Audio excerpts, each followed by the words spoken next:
Hello? Hello, welcome back.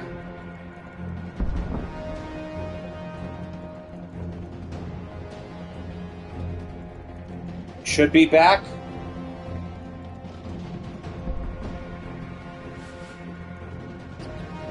I think we're back. I hope we're back.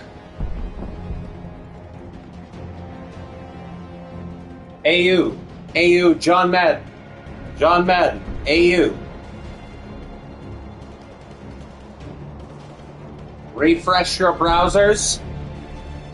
I know what you're thinking. We back. AU, John Madden, test, check.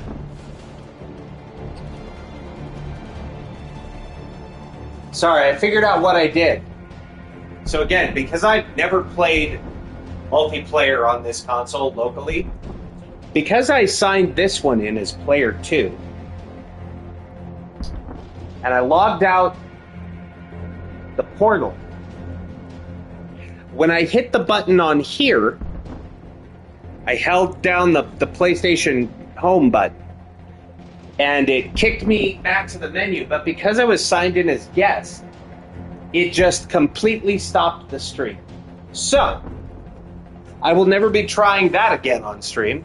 That was a clusterfuck and a half. Hopefully everybody's back.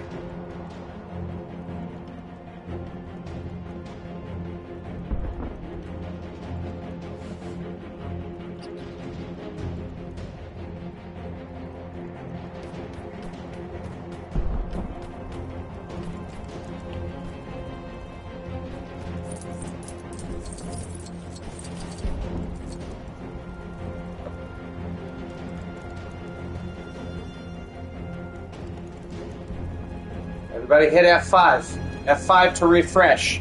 If you're not seeing this and hearing my voice. I guess we're not getting in through the front door. Come on, we'll take the side entrance. Oh, hey, poor. Calm down and turn those sprinklers on. It's no good. He can't hear you through his own deafening screams. Ow.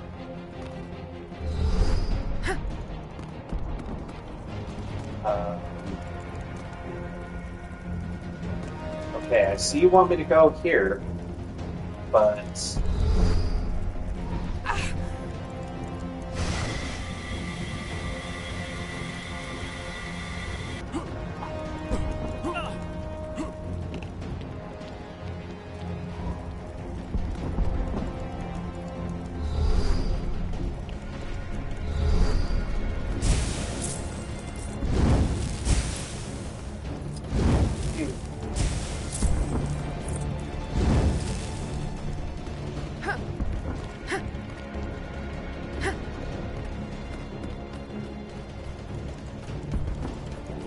How in the world?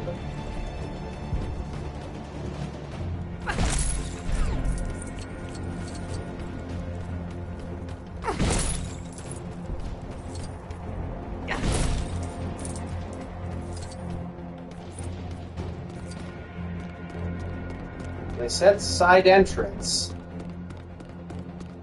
but...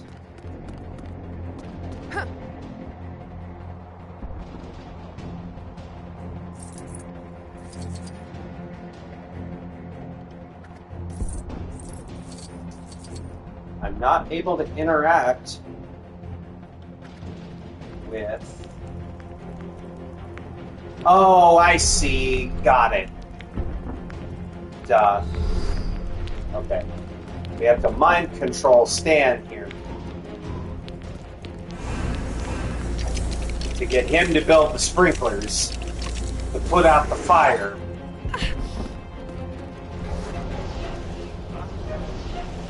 You should be... Got it. There we go. Thanks. I was nearly toast. Burnt toast. R.I.P. Stanley. Yo! Where's the Oi Give Us Cash button? It's the PlayStation Home button. That if you try to do live tech and get your PlayStation Portal set up to try and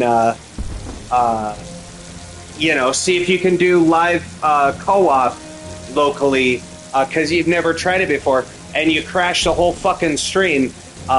It's that button. Oh, I give us cash, bruh. Shout out to Happy Boy Games.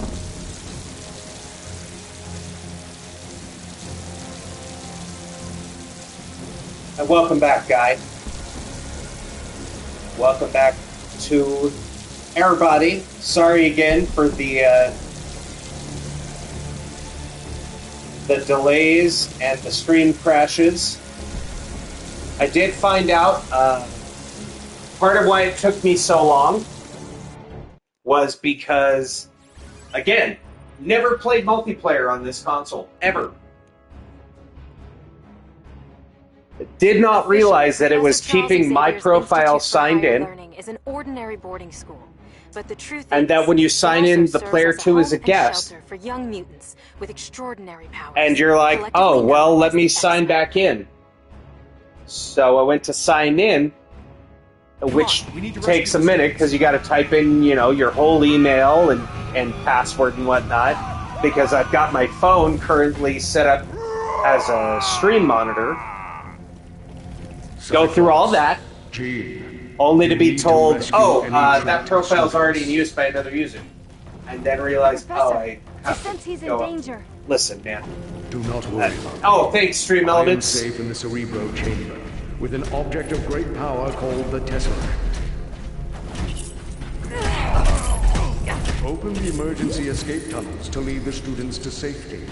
The escape tunnels are hidden, of course. Find and open them quickly.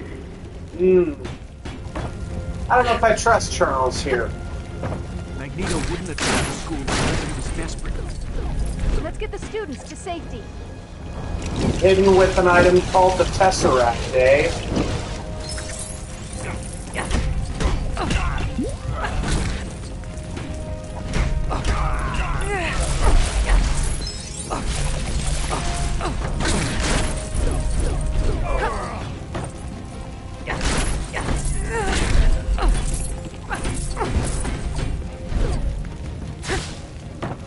Aha, you missed me.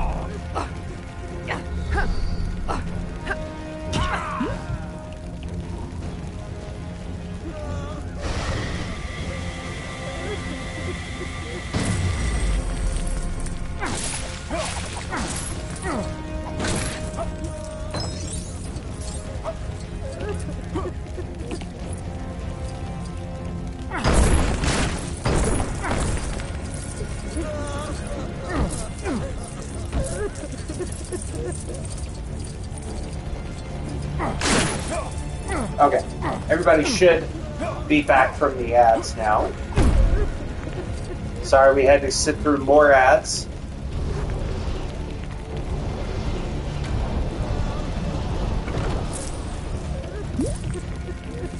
Because I'm a goofus and never... See, this is... Let this be a lesson to you, chat. Doesn't matter how long you've been streaming, whether you've been streaming for a day, a month, a year, 10 years.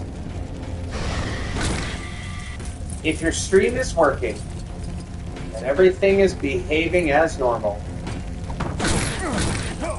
maybe don't try to do experiments live, you know? Like, if everything's working fine, let it keep working.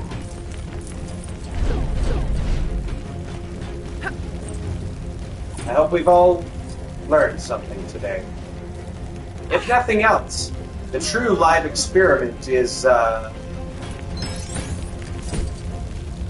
what not to do, for me.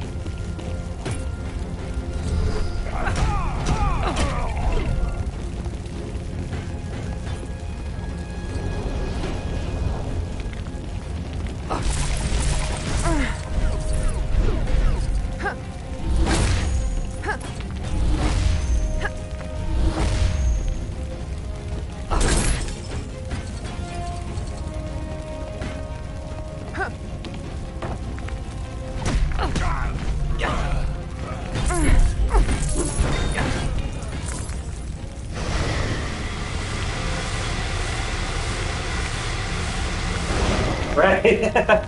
As Kyle used to say, I learned something today. And the thing that I learned, if you fuck around, you will find out. There's not much time. Quickly, through here.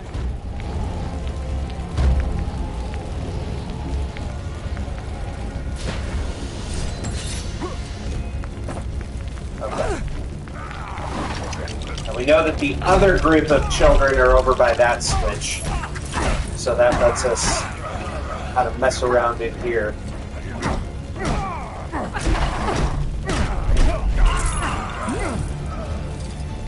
It sounds a bit off.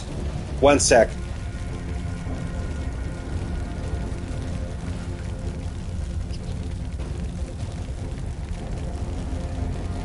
How's that? We good again? It's because when I fucked everything up, see, the portal defaults because it's using this for player 1. It defaulted to using the built-in microphone here instead of my external microphone. So it swapped it to the built-in microphone. When I shut that off and turned this back into player 1, it defaulted this to the default microphone.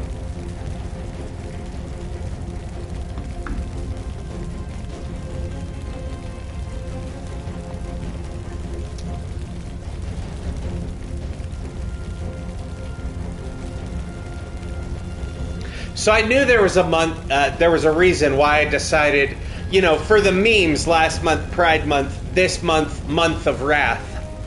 I knew there was a reason. Y'all can't tell because I'm smiling. And you know, primarily, well, not primarily, entirely, I'm upset with myself, but I am fucking fuming right now.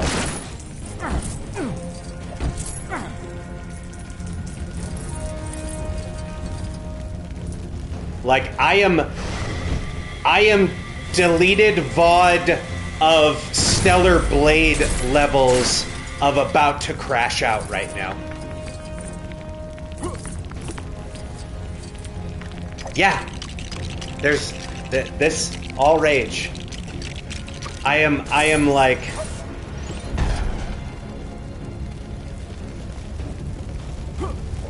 few of you were there to see the epic Stellar Blade crash out. It's about that level right now. Like, to be, you know, I'm gonna keep it 100, chat. This way, quick as you There is about a solid 25% of me that wants to just be like, you know what? Stream's canceled. Good night.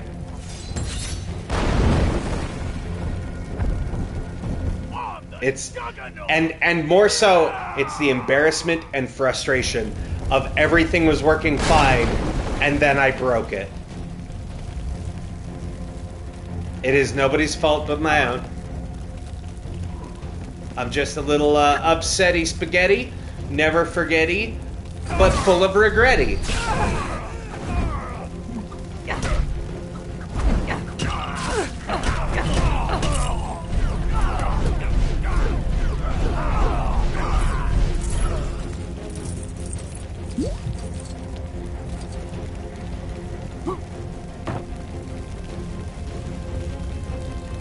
But hey, again, if nothing else, right? Hopefully everybody learned something today. I know I did. Careful, Gene. And I'll never be doing that again.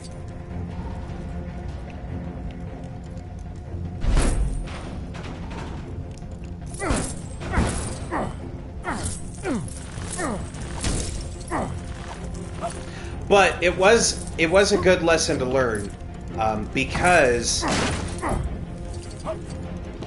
there was the possibility of say? Nice rhyme. Got bars. Bars. Thank you.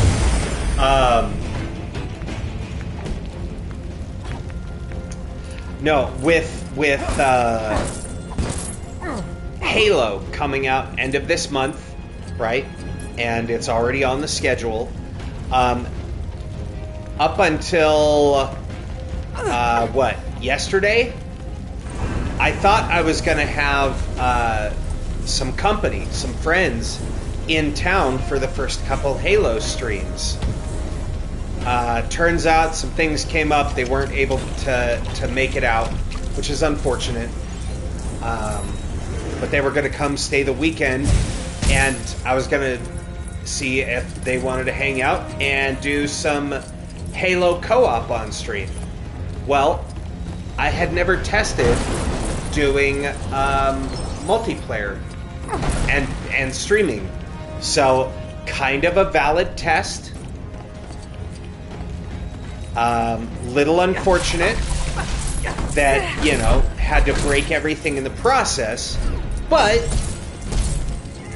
at least it was a good lesson to have learned.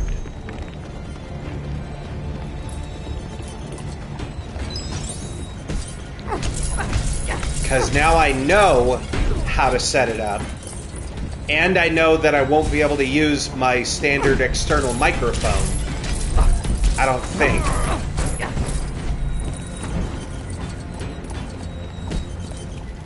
Man, we are like right there on the True Believer. There we go. I was like, just give me True Believer already, man.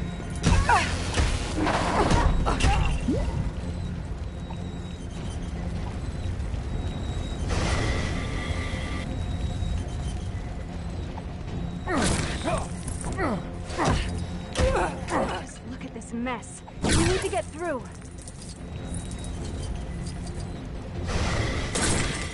But hey, in lighter, unrelated news to, doing boneheaded, or I guess maybe related, depending on how it's going for you, to being a dingus. How's everybody's 4th doing? You having fun? You doing anything cool? Are you being safe and not blowing off a finger? Remember to practice safe explosions if you observe.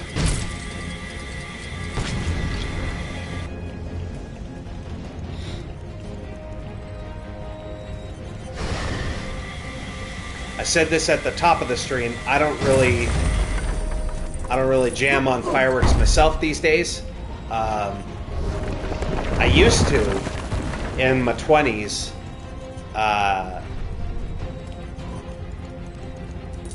But I was one of those people.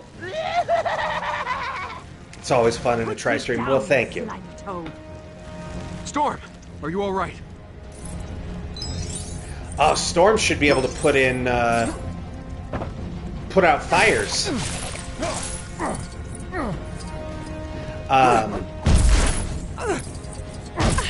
Yeah, in my 20s, I remember there being multiple years on the 4th where I would, again, because of where I live, you very often weren't allowed to fire off aerials. People still do. They do every year, and they're never going to stop. Even though for the last, that 27 years, they've said, hey, no aerial fireworks, they're outlawed, and yet people are going to do it anyway. And they do every year. And somebody inevitably winds up blowing up their yard, or, catching half the desert on fire. It happens every year. There was one year in particular I remember getting fireworks, hanging out with friends, having a couple brewskis, maybe not.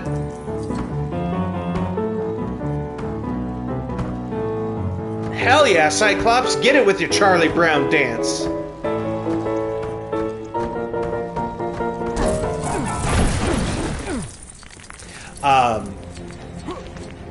Yeah. Being an adult, having some adult beverages, enjoying myself. Decided, you know, not doing aerials because it's against the law. I was obeying the law. I was an adult. I was at, you know, in a private residence. Everyone was like, hey, let's do some fireworks. So I got a big thing of the like fountain fireworks, you know, the ones that just shoot sparks. And I worked at a restaurant. And I'll never forget that year. I got these aerial fireworks, or non-aerial fireworks, the fountains, and had some beverages in me, and decided, you know what? This is cool, but it would be a lot cooler if I did something with them. And that was to pick them up and wave them around like it was a rave.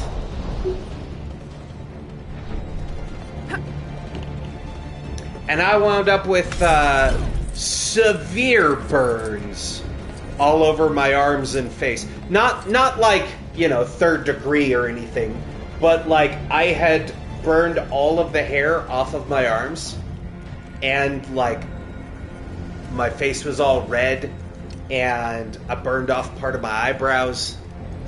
Yeah. So that was the year I stopped really messing with fireworks.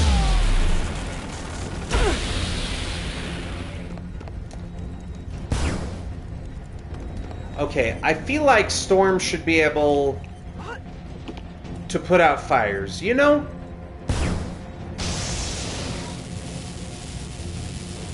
Like,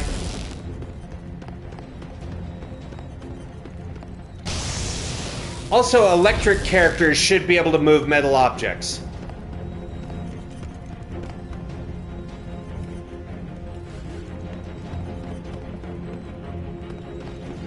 Okay, what did it say about Storm?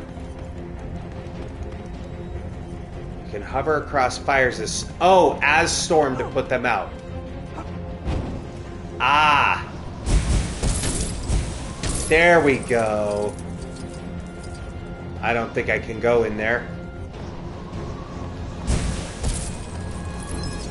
Okay, so we do have someone who can put out fires now. Rad!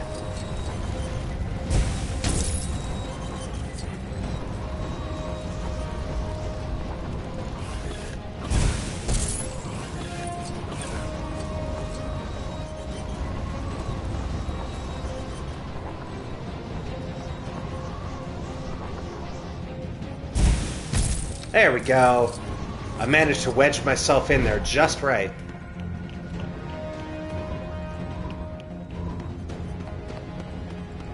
So yeah, let that be a lesson to you, chat.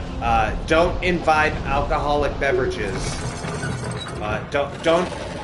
Don't have yourselves some adult juice boxes and work with combustibles, because you'll burn all your hair off. And like where we were, it was in a parking lot area away from, you know, any combustible objects. So thankfully that was pretty safe. We didn't light anything on fire, but I did light myself up pretty well. Hello. Come in, X-Men. Is anyone there? Beast, we read you. What's your situation? No time to explain. I've locked the school down so the doors won't open. You'll need to force your way through.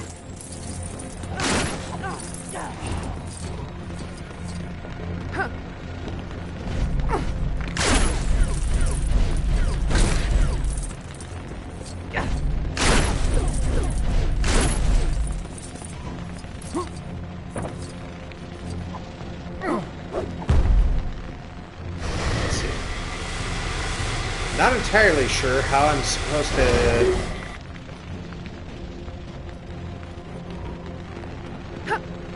Maybe that silver piece is... That must be for post-game stuff, right? Or free play.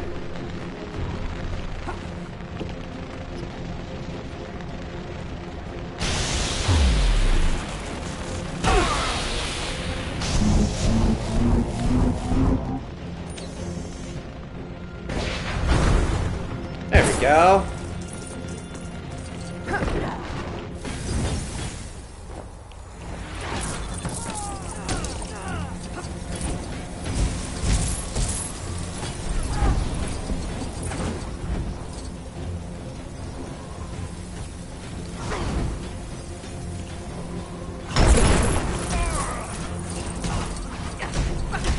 I don't know if I'm going to be able to put out that fire. Maybe. Hey, we did. Sweet.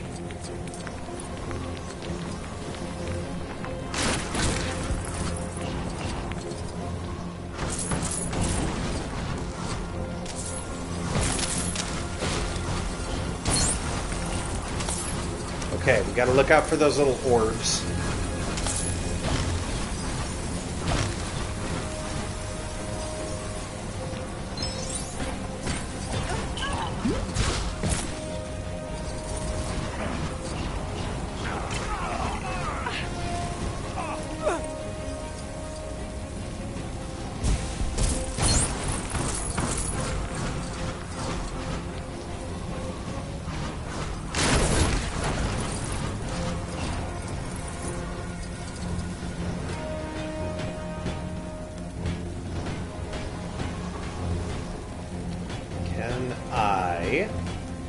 I don't know if I can make it up there.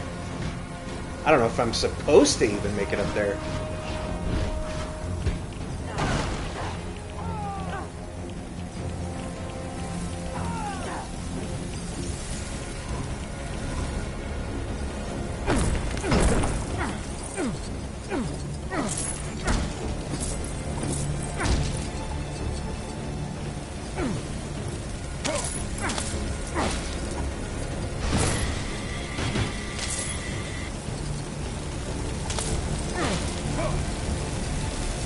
Ah! Bobby, no! There we go. Hot enough Iceman. for you, Bobby? This isn't cool. There we go. Sorry I gotta be so cold with you, buddy. Hell yeah. Using Iceman will be That way ice beam of easier. yours. How about using that?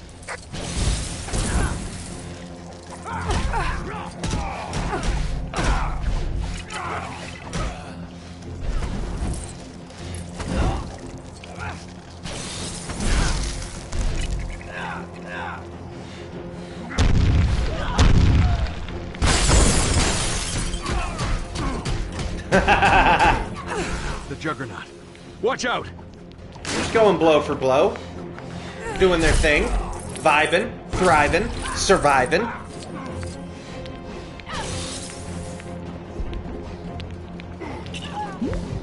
Three Stooges ass move.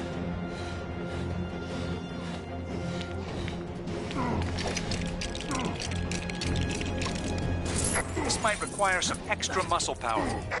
Yeah.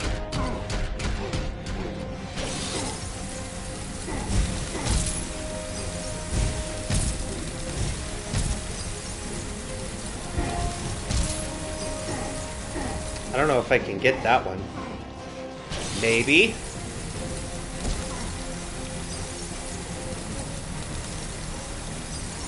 Ah, it's just a little out of reach.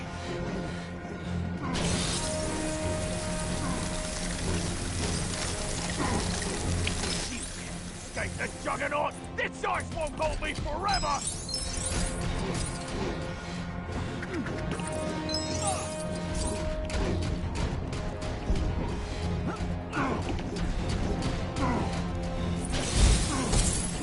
Alright, Cyclops.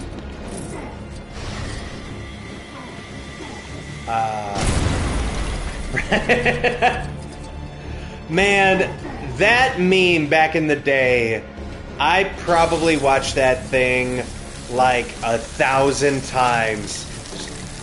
Do you know who he is? He's the Juggernaut, bitch! Well, that was the X-Men 3 version of it, of course. The original. Do you know who I am? I'm motherfucking Juggernaut, bitch! Charles, no! No, Charles! You have a student named Charles? Hell yeah. Do you ever hit him with the Charles, no!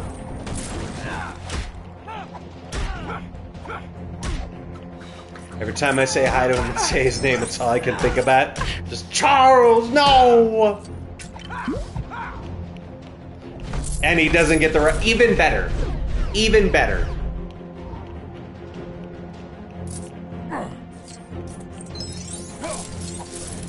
Because see, if he did understand the reference, This'll be a blast. you know, you run that risk of like having a kid that thinks you're making fun of their name. Oh, there you go. Your brother's name is Charles. Just Charles, no.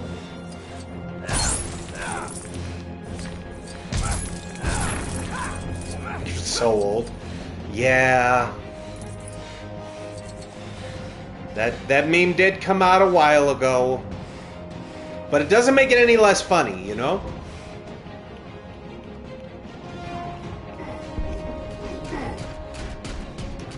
Okay, I don't know where this 5th statue is.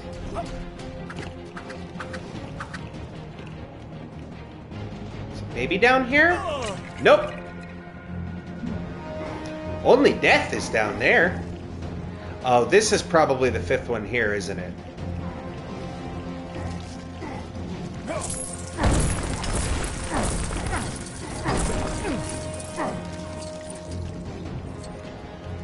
No, because that's like a lawnmower.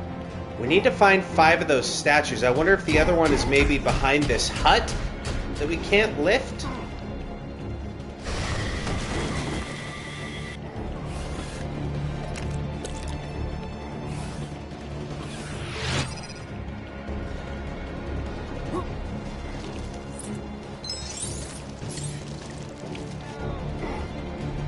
Yeah, I hear you, Stan. There's not much I can do for you, though, bud.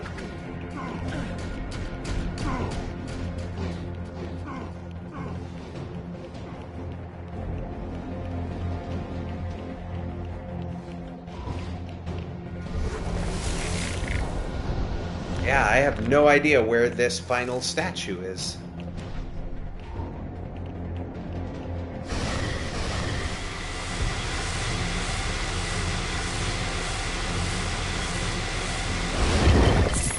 All humanity and Those helpless children, you must rescue them.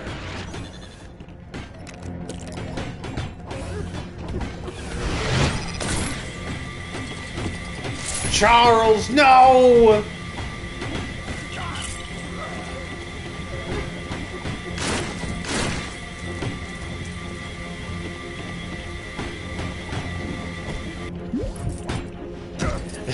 No, Charles! Ah!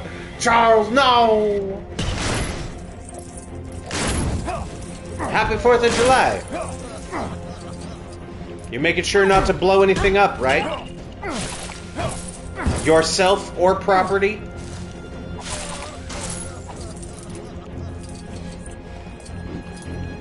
Always practice safe explosions if you're blowing things up. Yeah, it is a little Bill Cosby, but see, the thing is, that's the way I've always heard it. Every time I ever heard him do the Charles, no, no, Charles, it sounded like Bill Cosby to me. Maybe, I mean, hey, I may well be the weird one. I absolutely could be the outlier. Been inside programming retro handhelds all day? Hell yeah.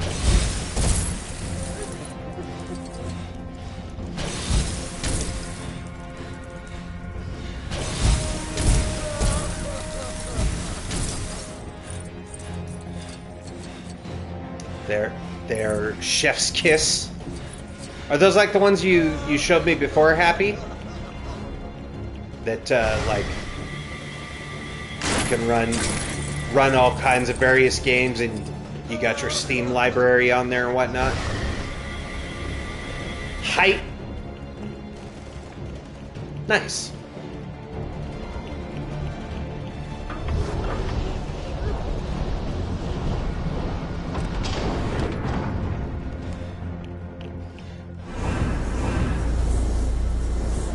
ton of learning. I bet, dude. Like, it sounds like you have to basically sight into stuff gotta be 100 times. Well, yeah, I mean, it sounds like you have to, for each of them, install all your programs and whatnot, and get all your accounts signed in.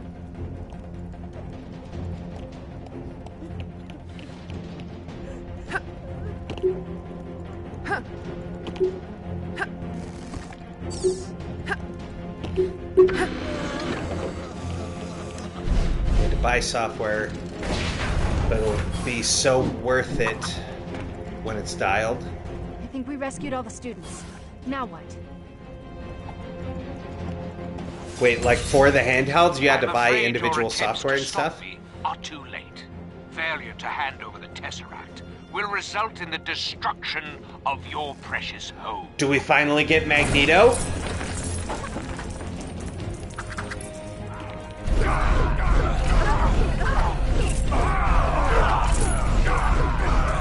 Just to make it look nice. Someone's Patreon? No, that's my superhero name. Who's your favorite evolution, chat? Mine's Patreon. Maybe one of these days I'll actually set one of those up. Maybe.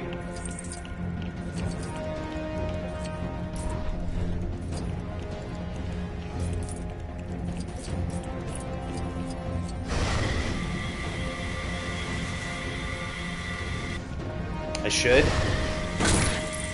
I don't know. I mean, as it is, you know, people are already giving me money and things for Twitch for their subs. And like,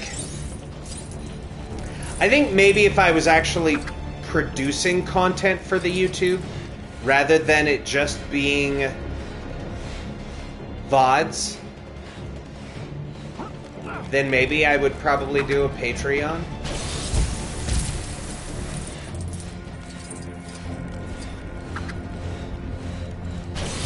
But like, and here again, you know, I try to be fully transparent on all of my media stuff. Like, there's not even enough subscribers on the YouTube to stream direct to YouTube right now. So I think to me the first step would be, because we've already got affiliate, which I'm still blown away by, and that the anniversary of that's coming up in 3 months, which is wild. But I think maybe getting, like, I don't know, enough subs to either stream on or do ads on the YouTube, I think would probably be my first step before I do a Patreon. If I ever even do one, though.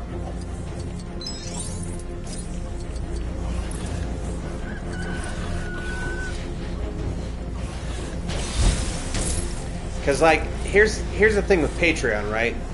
You kind of got to make it worth someone's while. And usually people do that through, like, extended cuts of things or extra behind the scenes. I don't do any of that, you know? My YouTube is strictly just...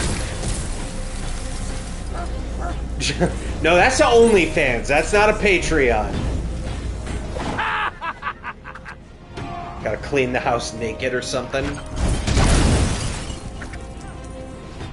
That's a blue Twitch. Yeah. And 4th of July, she got me all excited. And yeah, I don't think I'm looking to put my beehole on the internet just yet.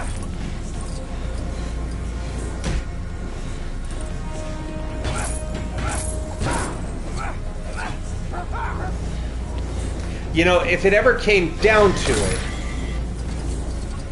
and like,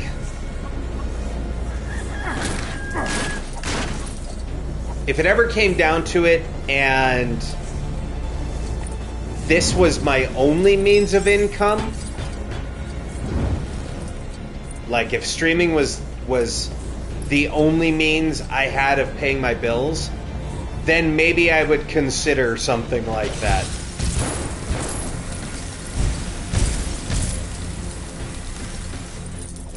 But until that rare and unfortunate circumstance,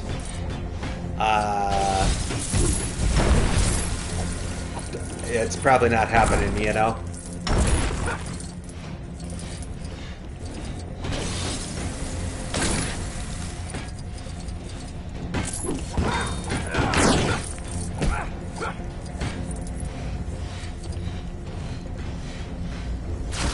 Or maybe I make it...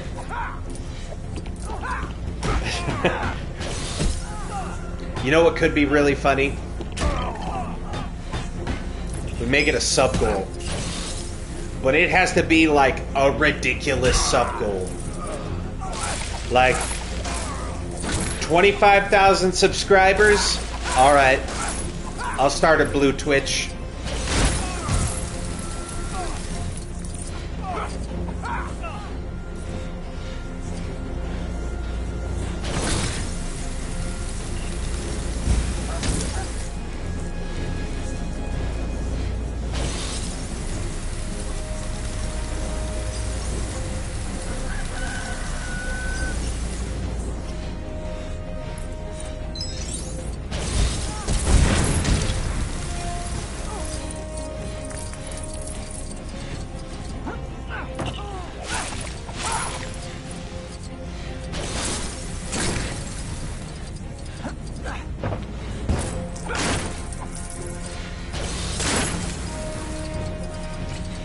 Can I make it over onto that staircase?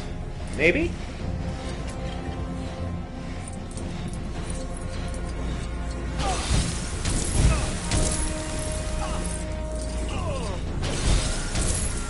Hey, Cyclops, whatever you're doing, would you stop?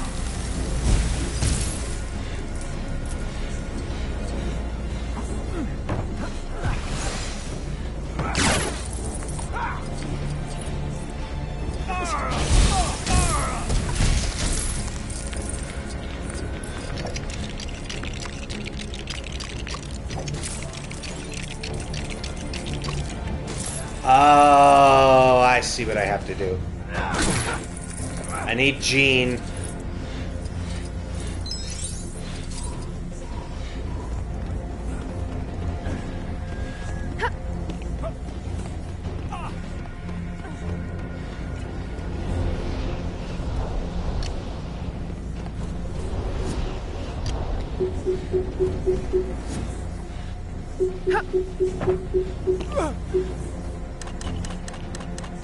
There we go.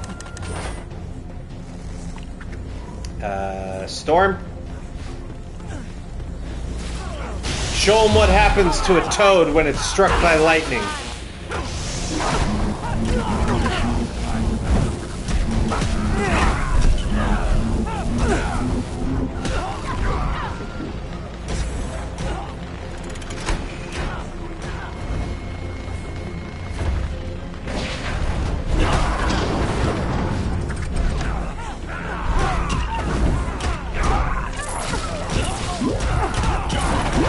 So, question, Happy. You've been programming new handhelds all day. Are you trying to set it up as like get them set up with software and whatnot to flip them? Or you just want to have like all of your different console games on, or all of your different, you know, games library on different handhelds? To let me care for the Tesseract. That's Loki. He has. That's Loki. Of course. That's not Professor X. He knows I'm good with technology. And he knows you'll double-cross him at the drop of your helmet. Okay, Well, it's that's Mystique. no way to treat a lady, That's also Summers. close.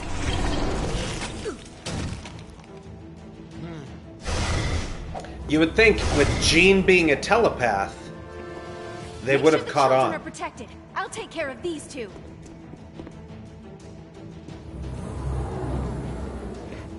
No running in the hallway, please.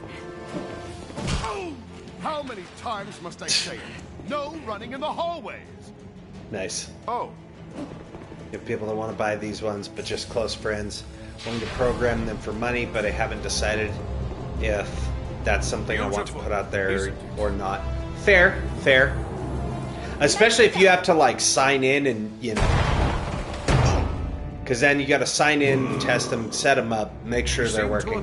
Then you'd have to sign out of them to sell them to people because you don't want to just give access we get to it. all of your information. oh my stars. We have our hands full with this fellow.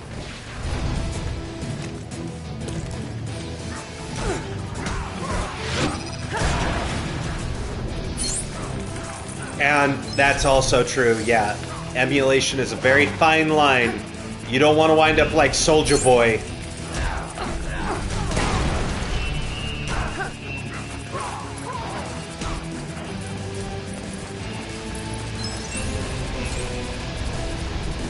But I don't want to go too far. I do like to support the companies. Also true, yeah. Making games is tough, and supporting the companies for their hard work is always the first and foremost. But yeah, I guess you get into those, you know, it gets into the weeds where it's like, you own the game, and this is for preservation of your library. That's one thing, where it's totally fine and copacetic.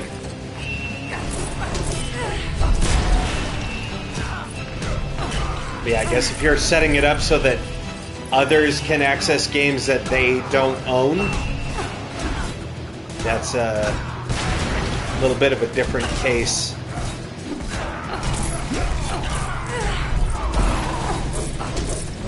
Yeah, if it's something you can't buy anymore, then it's historic preservation.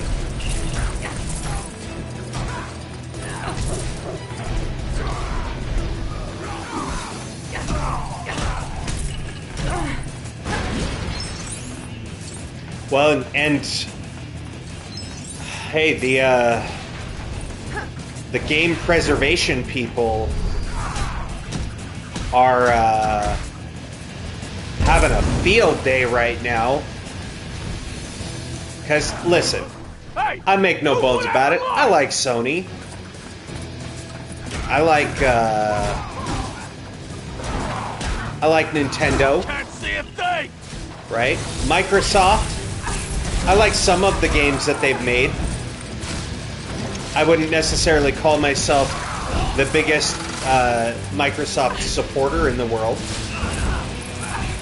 But I owned a 360 for many years and bought a lot of games and movies from them. But what with the recent announcement that no more physical games in 2028 for Sony. Now again, a lot of the sensationalist people are getting it twisted because they're like, oh, Sony's not making games anymore. It's like, well, no. They're not making physical discs for first-party titles. It doesn't mean that there won't be physical discs for PlayStation. Unless, because they've said they are already working on the PlayStation 6, unless they intend to release the PS6 without a disc drive, which could happen. They did that with PS5.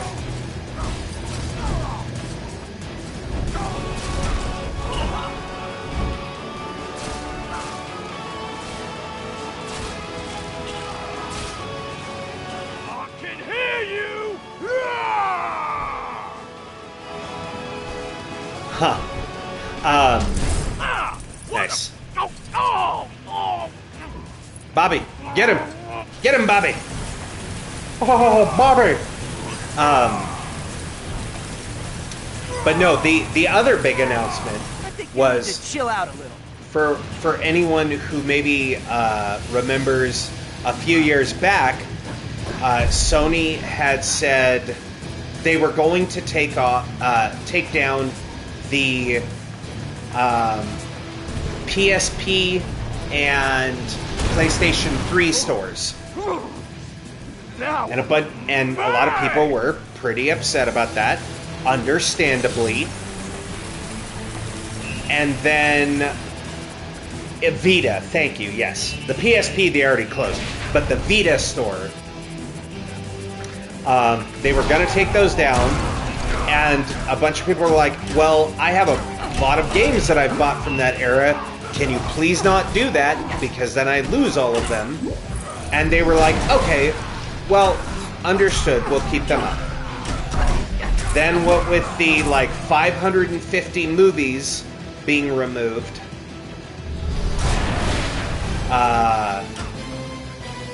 one of the other announcements that I think a lot of people may have missed was... God damn it. That they're also gonna be closing those stores. See, the movies thing doesn't really bother me. First of all, why are you buying movies from PlayStation on your console when they're not a you're buying third-party films on a console when there's other services that their whole thing is movies. So I don't know. To me, it's why didn't you buy them on Amazon or on whatever platform? Yeah, they can. Well, that's the way it's always been. That's part of the end user license agreement. That's part of the end user license agreement that everybody signs when you agree to use their console. Honestly, I was thinking about that. Yeah, you are renting indefinitely until they decide that they don't want to support it anymore. Why are her psionic abilities not fucking working?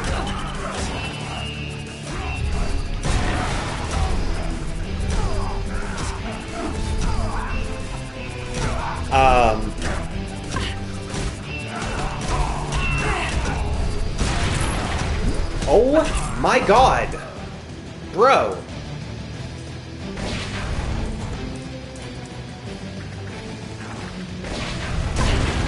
Okay, what the fuck is actually going on? I'm supposed to fire this box back at him. But it literally will not do it. Do I have to target it?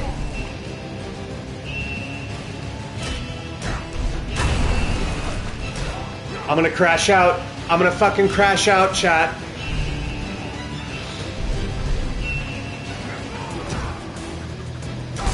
There, Jesus God.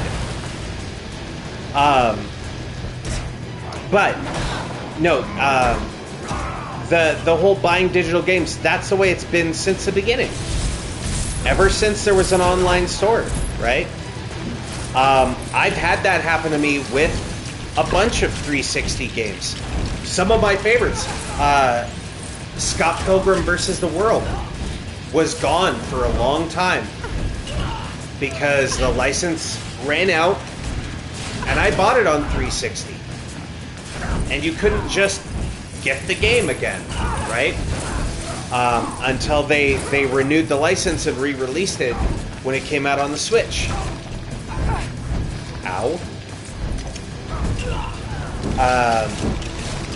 What was another one? Oh, Marvel Ultimate Alliance 2. I got the DLC for that. And one day they just took it off the storefront. And if you didn't have it downloaded, it was gone. But to your point of, yeah, PR should have spaced that out. Here's my theory, right? Now, I don't work at Sony. I like a lot of their stuff. Hey, it'd be nice if y'all chuckle fucks could get the fuck out of my way. Awesome.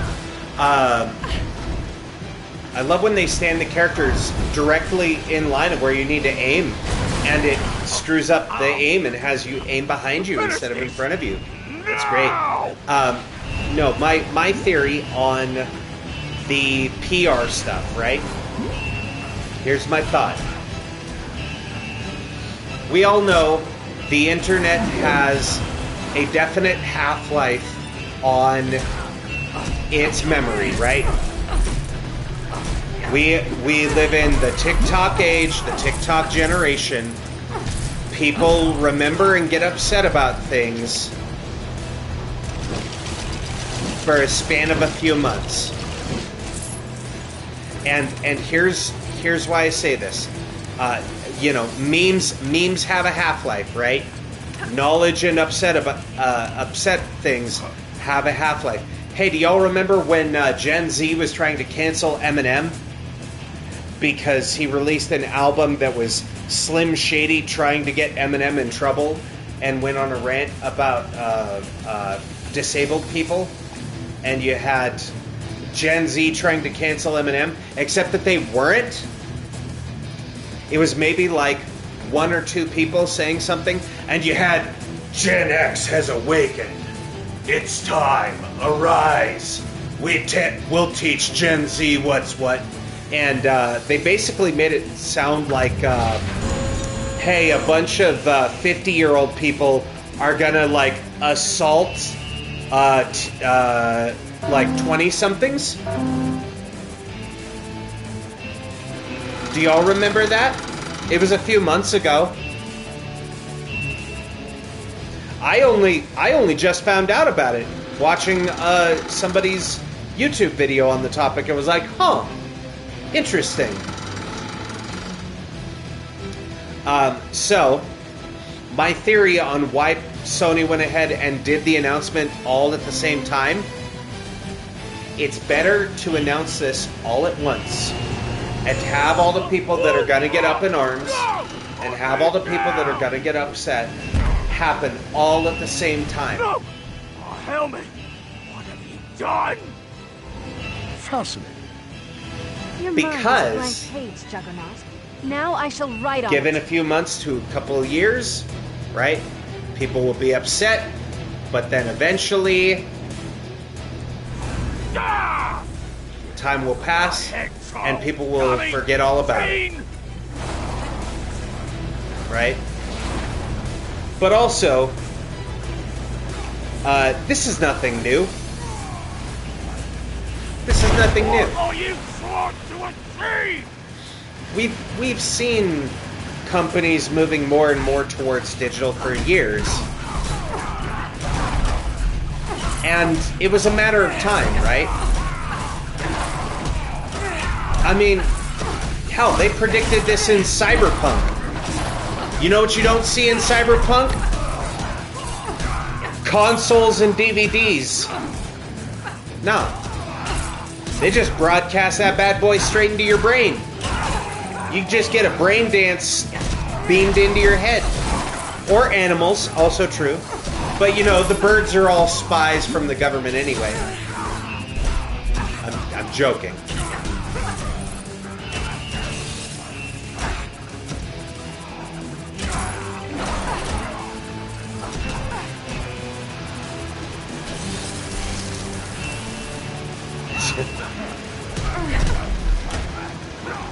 I do my best. There we go. Freeze this bad boy up.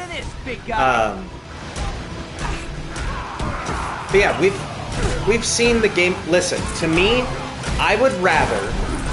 Here's the thing. Here's the thing. This is very loud and distracting, and I want to make this point clear. I would rather. By the way, heads up, ads incoming in like 5 minutes. I would rather Sony focus on continuing to make their first-party games and fun games like Wolverine and God of War Lofe, right? I'd rather they continue to make their first-party games and not make physical media for them and continue to make consoles even if it's digital only, then do what another company has been doing, and for the last few years buying up studio after studio after studio, not letting them make games, or as they announce games, let them go ahead and announce them only to close them and lay off a bunch of people in the industry. I would rather have no disc and have people in the industry keep their jobs than have studios closed forever. Long-time studios who've been making games for 20, 30 years that got bought up by rich and greedy companies only to be closed, some of whom right after they announced their big game. I would rather have no disc than to have thousands of people laid off for trying to do their goddamn job.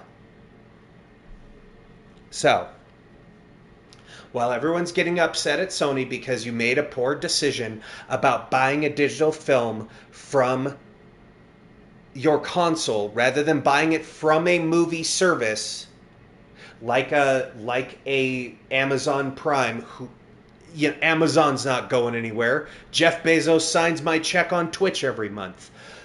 They're not going anywhere.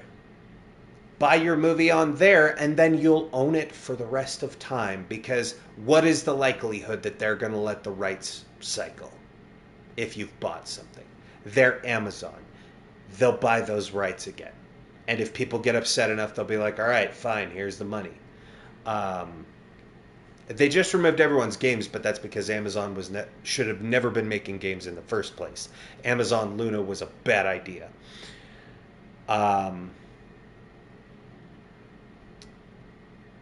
But rather than getting listen, and it's not just Sony. I just fucking blacked out. Hang on. Rockstar. They just said they made $3 billion on the new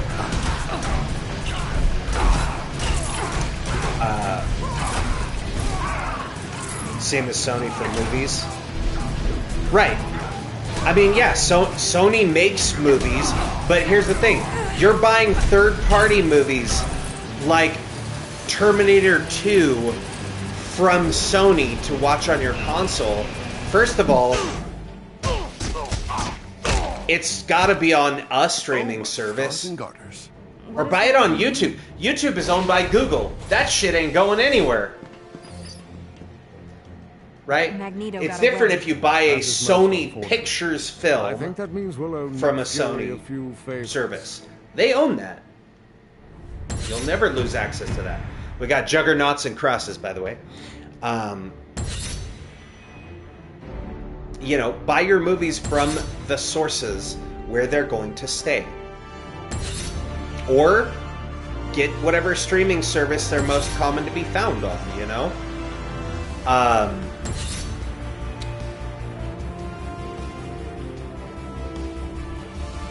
But Sony is still doing better than what Microsoft is doing with taking big companies like I know I'm gonna mix it up. Not, is it Team Ninja or Ninja Theory? The ones who make Devil May Cry. And I know JR brought it up the other day, and my memory's dog shit. Thanks But for like sending two Agent major Coulson to help studios the that they cleanup bought. here. They're just like, yeah, we're going to close them down. Besides, One I of them can just announced But there's Senua. something else I need you to Ninja know. Theory. Yes. Magneto has stolen the Tesseract and you've tracked its energy signature to Latveria. Yeah, It's just finally announced time their for brand new Operation game, Latveria to get Senua, the underway. third in the Why did it Hellblade take so long to series. play? Game looks dope. Counter-signatures, 4 rounds of And then notes. they're like, You can't yeah, believe the bureaucracy we're going to close out that there. studio. Then why did you let them announce the it? Tesseract with those Like, cosmic come on, bricks. man. It could be very dangerous. He has to be stopped. Yeah, it's... No, Not yet.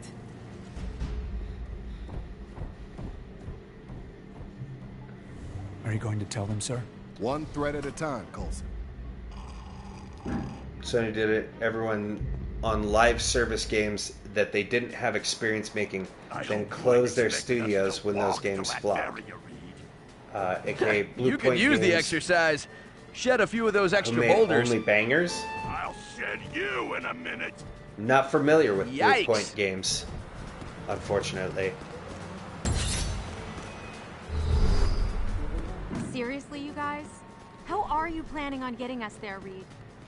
In the Fantastic Car, of course. I think it's still slow to... Oh, they did the Uncharted remake. Okay. The Demon Hello, Souls. Fantastic Four. You're needed in Latveria right away. A fantastic car should get you there quickly enough. Okay. Hey, I'm walking here. Hi there. But did they buy that company explicitly to say that they were diversifying? Oh, but had no experience in live service? Ah. Hello, Gambit. Been doing card tricks so long, Gambit figure, time he try his hand at something new. Well, in live service games, that's See if you can keep track of the That's a ball, whole mon other ami. barrel Lift the right of cup, win yourself a fuckery. fabulous prize. EA is learning their lesson right now about... Hang on, I have to focus. It's back in the center.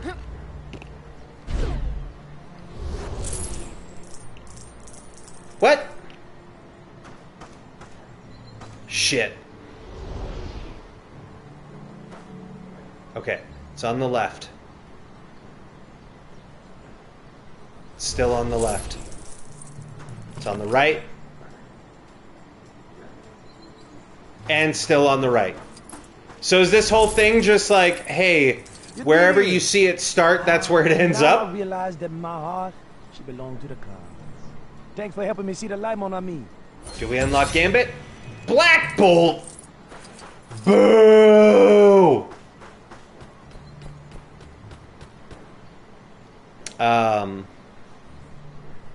Sony sees so much money in live services that they put 4 or 5 studios on live service games with no prior experience. Okay, but here's the thing. Here's the thing. Hear me out. Every studio was banking on games as services there for a minute. That was the That passage entire... would be too small for most people to get. That was the entire selling point of EA games for a minute. And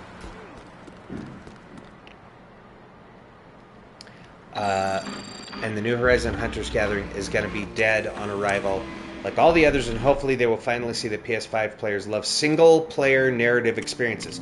True. True. Eat-ass games, if only. If only.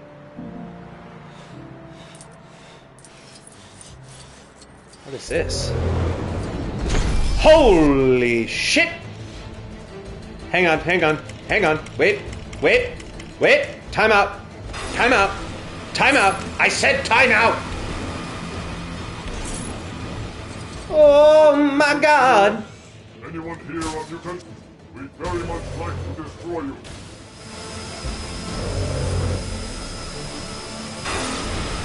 Ah! Ah! Ah! Ah! Where's Hulk? Where's Hulk?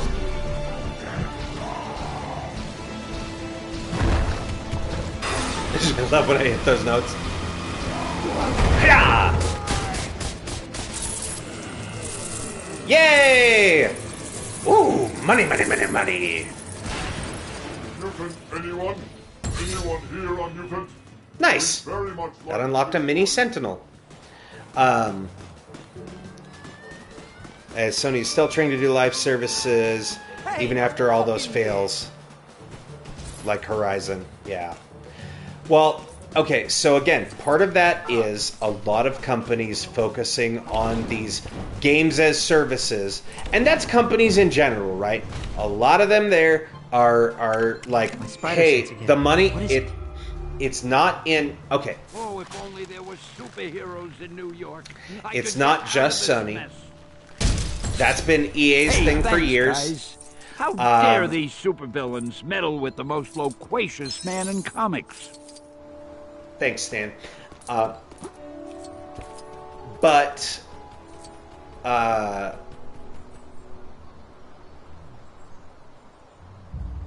gotta say, I'm kind of glad Sony fumbled a bit. We know Xbox really messed up a lot.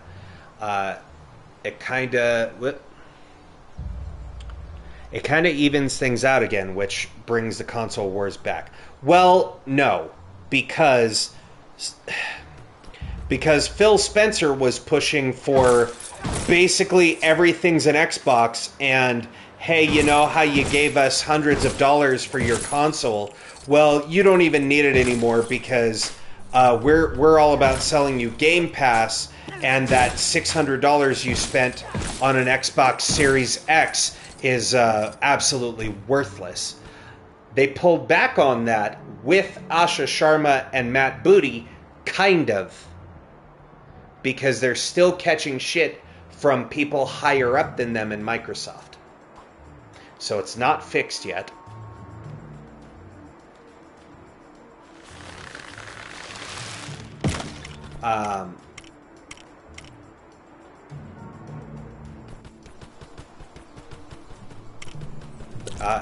Hello? Why did he just start running? Okay, I need Ant-Man. There we go. They even broke their agreement with Sony, eating a huge fine. Well, some of their stuff is still coming out. Like Halo. But yes, they did break a big agreement, but at the same time, and I've said this before, you know, I'm all for a good console war, but it's not so much about the wars of like, you have to pick sides or you have to own every console if you want to be able to play all the games, right? Because any PC gamer will tell you that backing up your... hell, Happy, you're aware. Backing up your collection for archival purposes exists. Right? It's pretty small.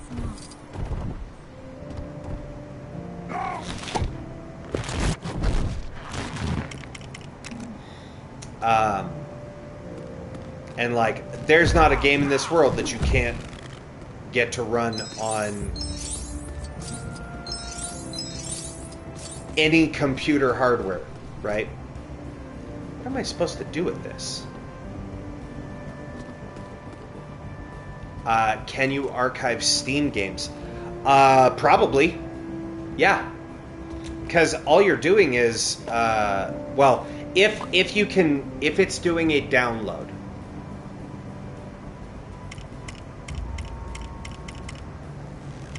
Not that we know of. If it's downloading a file, yes, they have DRM protection, but that was the point I was about to make, was given enough time, all DRM becomes cracked eventually. Now, I'm not saying that it should be, but sometimes that's why you'll see games get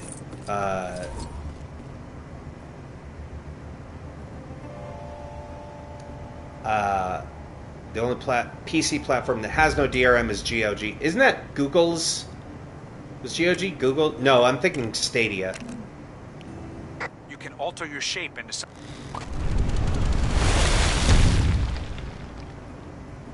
Well, I guess I won't be needing a shower today.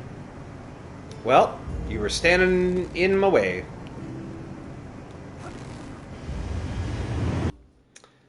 I didn't actually see what mission number we were on. I think this is mission 10? I should probably find out. Deep in Central Europe lies a small nation known as Latveria, ruled by Victor Von Doom. Don't let the rustic look of Dr. Doom's castle fool you. It has incredibly advanced weaponry hidden behind its stone walls. Even really good internet.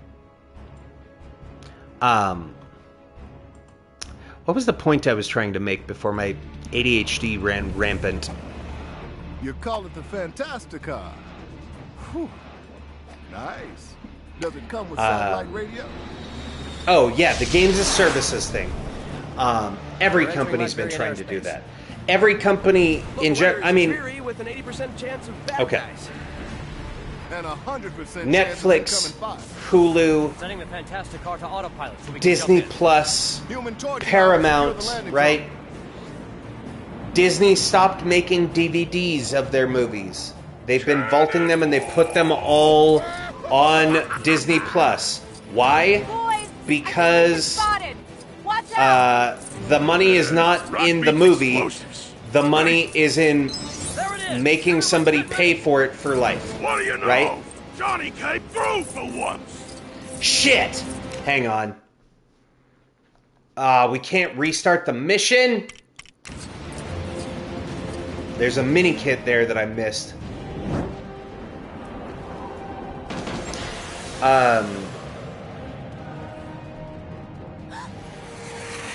Brain, work with me.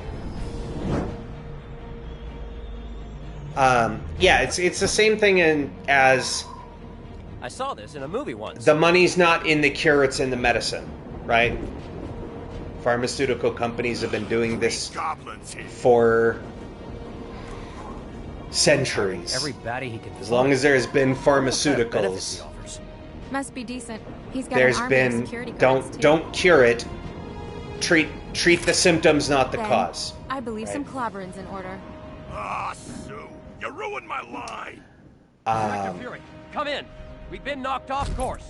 Please respond. And a lot of gaming companies Something's interfering were trying with to our get comm this, like, Do oh, something. games as a service, because, yeah, we can the Fortnitification of video games, because Epic made millions of dollars by, well, billions of dollars, by not selling you a game.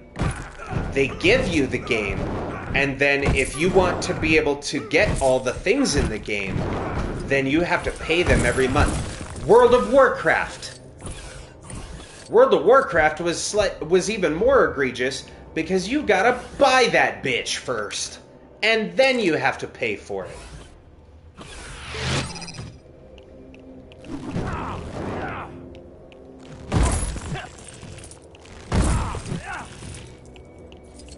The games as service thing, that's existed forever. Right? For the last 2 decades plus, that's been around. It just takes different forms. Because the money is not... Here's the thing, right? This is the entire reason why stores like GameStop exist. Because the money is not in selling the video game. Companies don't make money when they sell you a game. They make basically nothing. But if they can sell you part of a game, or sell you the game cheap, so that you then have to continue to pay them for it, that's where they get their money. How do we know this? Because that's been GameStop's entire model for years, right? With trade-ins. For them, it's not about selling the games brand new. It's, we want to sell pre-owned. Because they sell you a game for $60. You own that game for a month, you play it through, you decide, you know what, I'm not going to play this anymore, I'm going to turn it back into them and get a little bit of trade-in value so that I can buy another game. Well, that game that Sony already made its cut of, and GameStop already got their cut of, they've now given you, say, $5, $10, right? They gave you back 15.5%. Or, well, no, it would be 16.5%. Half of 33%. They give you back that much of your money to put towards your game that you want to buy. And then they turn around and they put a used sticker on that game after they just have an employee who works for minimum wage turn around and run that disc through a resurfacer and put it right back on the shelf, and they sell that game for, if it was $60, they sell it for $55. Now what happens? That thing that they just spent $10 on, they just sold for $55. Now, in anyone who has worked retail for any length of time and had to do inventory will tell you about the laws of double. How retail works is you have manufacturer, distributor, retailer, consumer. Okay? The manufacturer buys the supplies of the thing for, let's say you buy a game for $60. Okay? Here's how the math shakes out. You buy a game for $60. All right? And I'm using prices from a few years back, just so the math will work out a little bit better. If you buy a brand new game at $60, that means that is the customer level. That means the retailer probably spent, if we're going laws of double, even 50%, that means they spent $30 to buy that game from their distributor. That distributor bought the game from the manufacturer for $15, and that manufacturer paid the people who make the components of it $7.50. So that $60 game that you bought cost, we'll say Sony for an example, right? We're going to use this game right here if I played it physically. When I bought this game on 360 years ago, it was $60, right? So that means the copy that I bought on 360, Microsoft paid $7.50 for the case, the booklet, the disc, the graphics on the disc, burning the game onto the disc, $7.50. That went into distribution. They paid $15 for it. That went from distributors to retailers. They paid $30 for it. And me, the end of the line in that transaction, paid $60 for it. Now, that's the way it's worked forever. Those aren't exact figures because more often than not, especially today, you're not getting 50% markup as a retailer or anyone down the line. You're usually getting 60% if you're lucky. Like you're paying 60% of the retail, you're getting a 40% discount, typically. In some cases, it's even worse. You wonder why more stores don't sell Lego?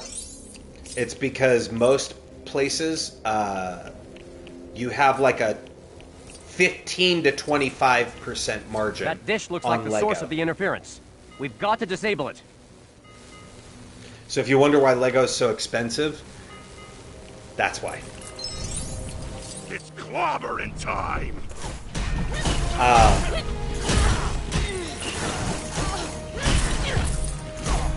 There was a point to all of that.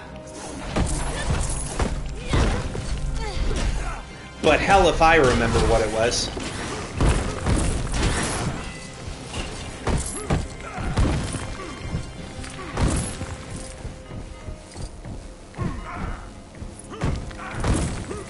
I'm sure it was... Oh, right. This is a side question. Do you have a favorite game that you played on PSP? Sorry, I just saw that, Happy. And I also saw your longer message here. Give me one sec. PC being only digital is acceptable because it's a diversified and competitive market. If only Stream existed, they could charge 200 plus. Oh, if only Stream existed, or Steam, they could charge $200 plus for one game and people would pay it. You're getting sleepy. Have a good night, guy. Thank you so much. And people would pay it. That's the issue with Sony. They could go only digital if they allowed us to convert our discs to digital licenses on their next consoles. Then it would match PC. Otherwise, PlayStation has a proprietary market where only they can dictate price for people who own their consoles. I mean,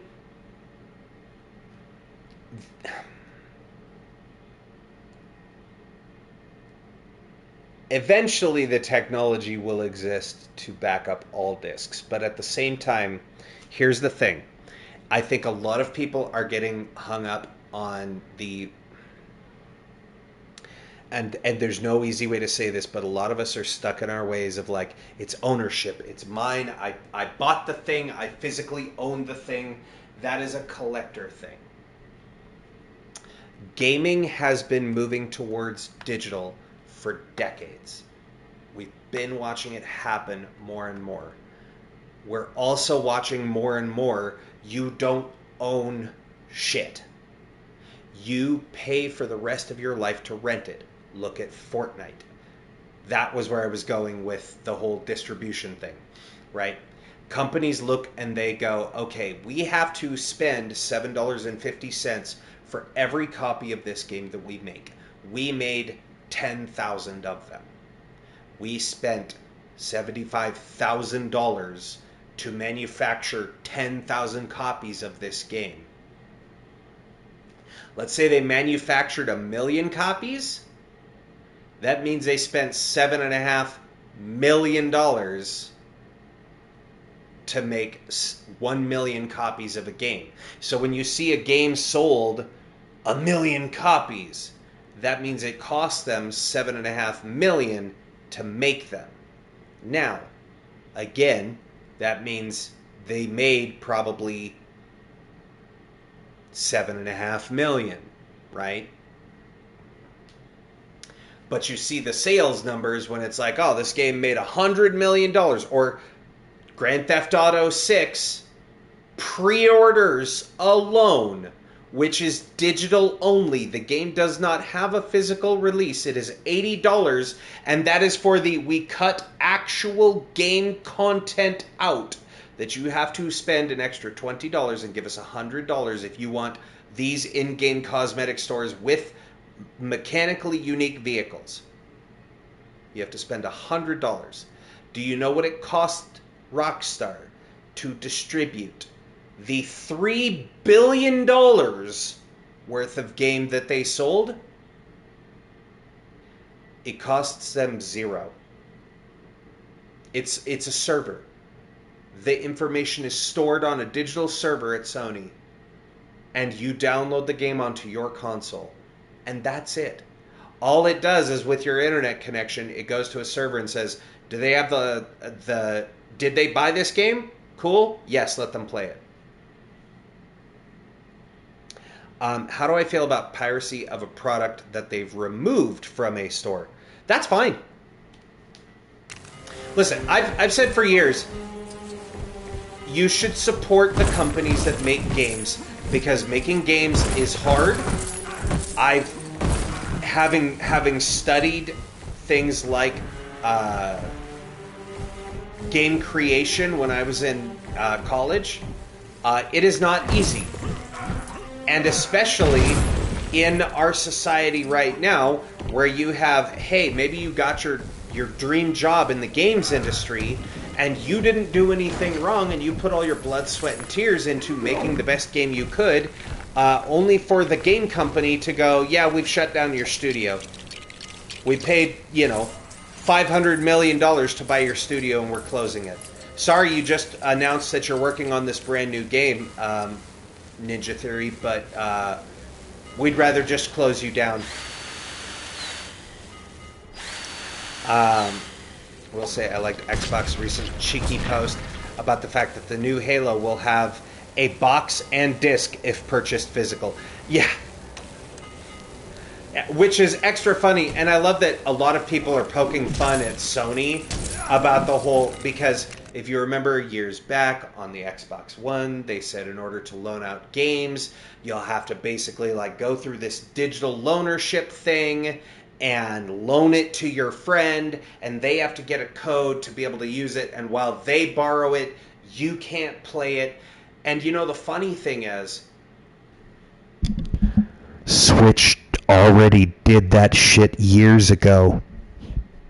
You know your digital Switch library now, where you have the digital game carts? That's exactly the same thing that Xbox got shit for years back. Nintendo did it. Nobody fucking cared! Nobody said shit. Why? Because it's Nintendo. Because where else are you gonna play Mario and Zelda? You can't. You can't play them on any other consoles. And they said, this is the way it is. Deal with it. We're Nintendo. And that's it. And now you have Sony doing the, you know what? We're not making discs. Again, here's the part people need to remember. Sony is not making physical first-party discs. It does not mean that there will not be physical discs being made. Limited run games. Was it Retro Studio Games? There's a couple companies that make physical games. No discs whatsoever. What I'm telling you is, you gotta let me finish the thought. Okay? Hold on.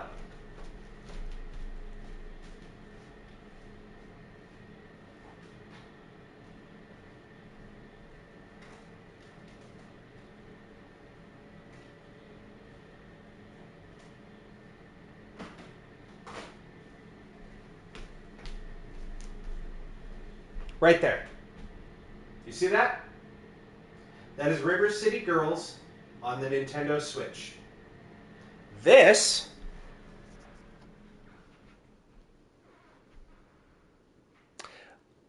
well, yes and no. Yes and no. So, they can make a physical thing. Look. This is what I'm saying, okay? This came with a physical key cartridge for a game that was digital only. Limited Run worked with the developers to make a Nintendo Switch cartridge. You cannot tell me that these systems, even though they won't have disk drives, won't have abilities to make a game key card that is USB compatible. I'm not saying discs. I said physical. There are companies that still make physical media, even if it's not licensed through the third party or through the first party. People will make physical games for Nintendo. Happy this was released on all three consoles. I just bought it for Switch.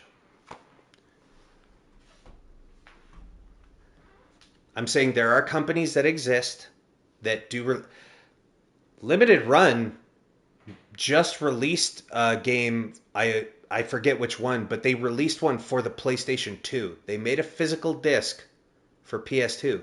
They release Super Nintendo games. They release NES games. They release physical versions of games for old consoles. And they continue to do that because you can't stop them from making something that is compatible with hardware that you make. They work directly with the publishers of or designers of that studio to make a physical media form.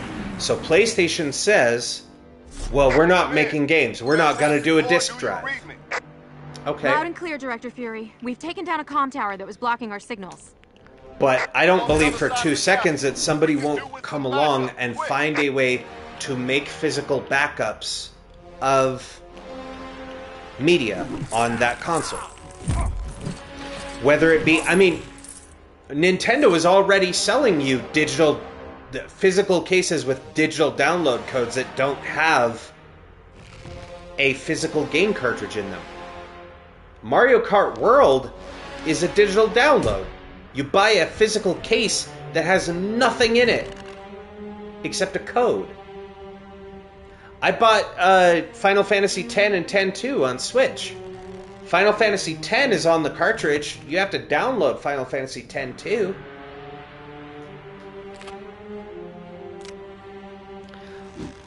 Okay, it's not...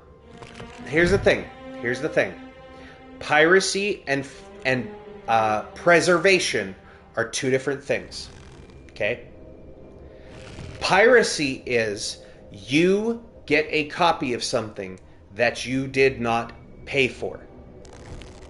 You are stealing a copy of something that you did not give money to the company who made it. That is piracy. I bought a physical copy of River City Girls and also bought it digitally.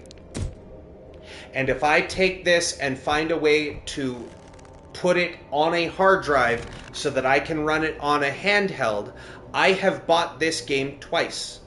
I bought this game right here that we're playing right now, Lego Marvel Superheroes. I bought this physically on Xbox 360 years ago. I have bought it digitally on the PlayStation storefront. I have paid for this game twice over.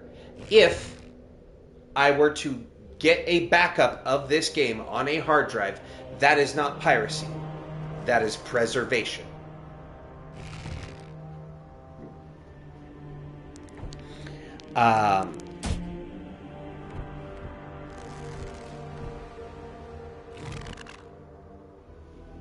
But again, the no disc, no physical media thing, that's not exclusive to Sony, right? And I think part of the problem is people are giving Sony a lot of shit because it's the kitschy thing to do, because again, internet half-life, internet memory. PR team said, hey, if we're gonna get shit on by the internet, let's get shit on all at once so that we only have to take a shower one time. If we're gonna get dookie on us, let's do it all at the same time, let all the shit on us, and then we'll go shower when it's done. Right? So it's kind of the kitschy thing right now to give Sony shit. But this doesn't come as a surprise to anyone who bought a Switch 2. When they bought their Switch 2 bundle for $450, that's now $600.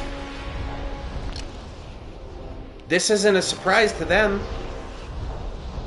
because they bought their physical Switch 2 game. I don't know if I might have just goozled myself.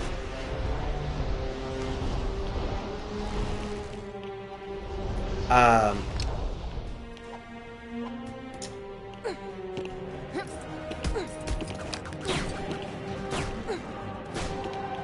don't know if I can get up there. I'm about to fuck this up.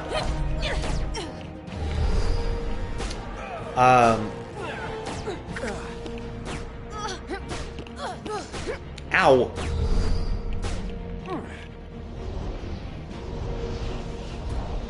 Shit. There we go. Can I, there we go.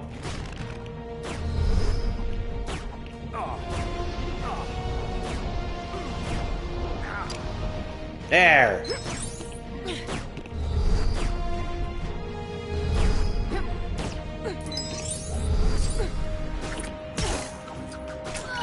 Ow.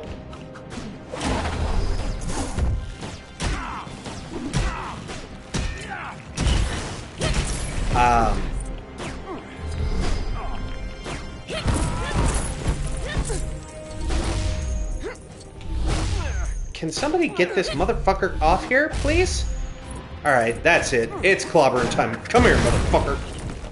Jesus. Okay. Let me get caught up here. Hang on. I missed a bunch of messages there. Nintendo ends up being the final frontier of physical media. No, they're not, though. Because Nintendo already stopped making discs for things. They already stopped making cartridges. They already stopped, like, they've been selling people empty cases that have digital download codes on Switch 2.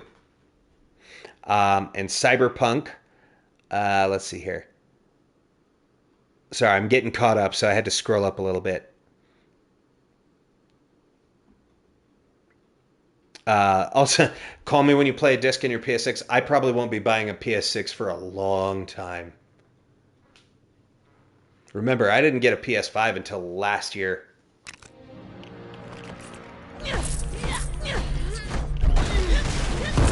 Well, no.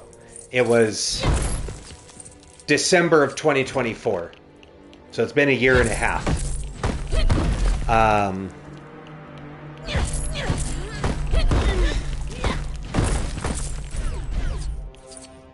Oh, I bought this one for you too, yeah. Well, was it this one or was it Marvel Superheroes 2? I don't know. But I've paid a bunch of money for Marvel games over the years because I really, really like them. So yeah, it's not piracy. It's preservation. It is money. But see, technically that doesn't count as a copy of mine. I've paid for it. Therefore, I should be able to download a preserved copy of it. Because if I paid money for it for you, then that is your copy of it. Right?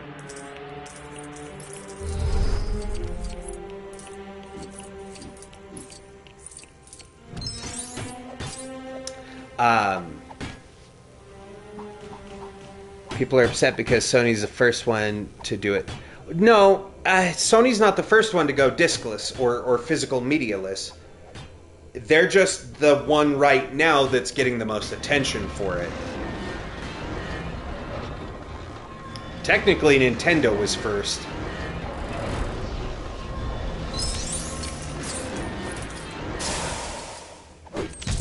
Because there was all of a week where people were like, what do you mean it's only an empty case with a download code? And then it quickly went away because, you know, well, it's Big Papa Nintendo and Miyamoto and Miyamoto will have none of your complaints. Nintendo's motto is one of you will fall in line or you will fall behind.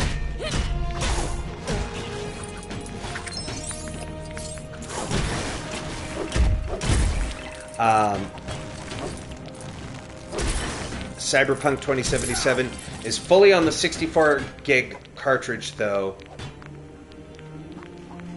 For Switch, yes. For the Switch, yes.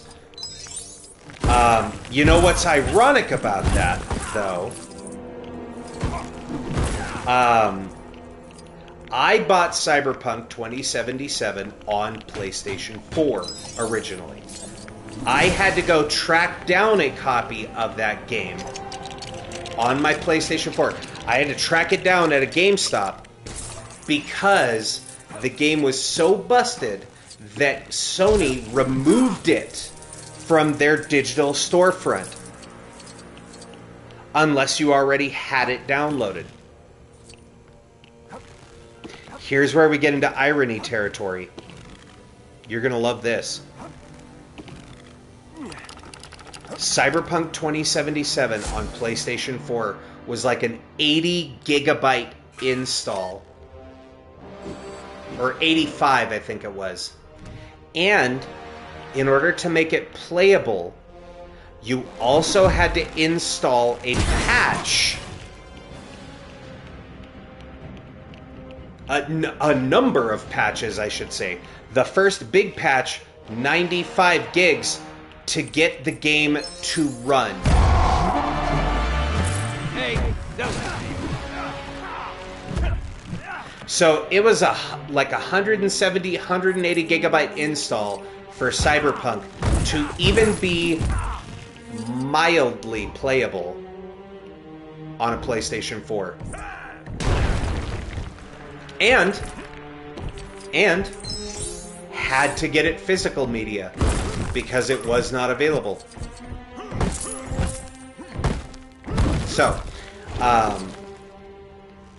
I don't think it's necessarily that all of the companies aren't going this way. It's been heading that direction for a long time. Of the big three, they're the most definitely the first. Nintendo cannot put games that are bigger than 64 gigs on an SD card. That's just how much they hold. For now, you know what's funny is the Switch cartridges are actually only half full on many of them. That cartridge is actually, the top half is empty on a lot of games.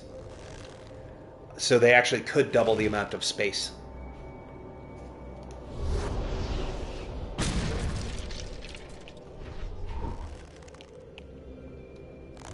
They are starting to utilize more of that cartridge space. I just realized there's like a lever down here. So, oh, nope, never mind. I just realized that's where the bridge is supposed to build. But they're going to be physical cartridge games made for Nintendo long after the new rule with Sony. Well, yes, because anybody can buy those cartridges, except, and here's the real problem, okay?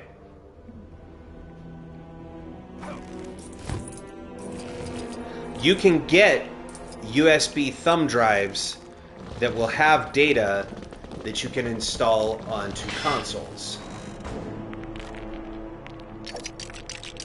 Now, when it comes to playing games online, the individual manufacturer will look up, and make sure that people aren't hacking most of the time when it comes to like online multiplayer games. But for the most part, did you know that your console manufacturer, they do not double check. All they do is check for a server key, basically, that says that you have the right to play this game. Right?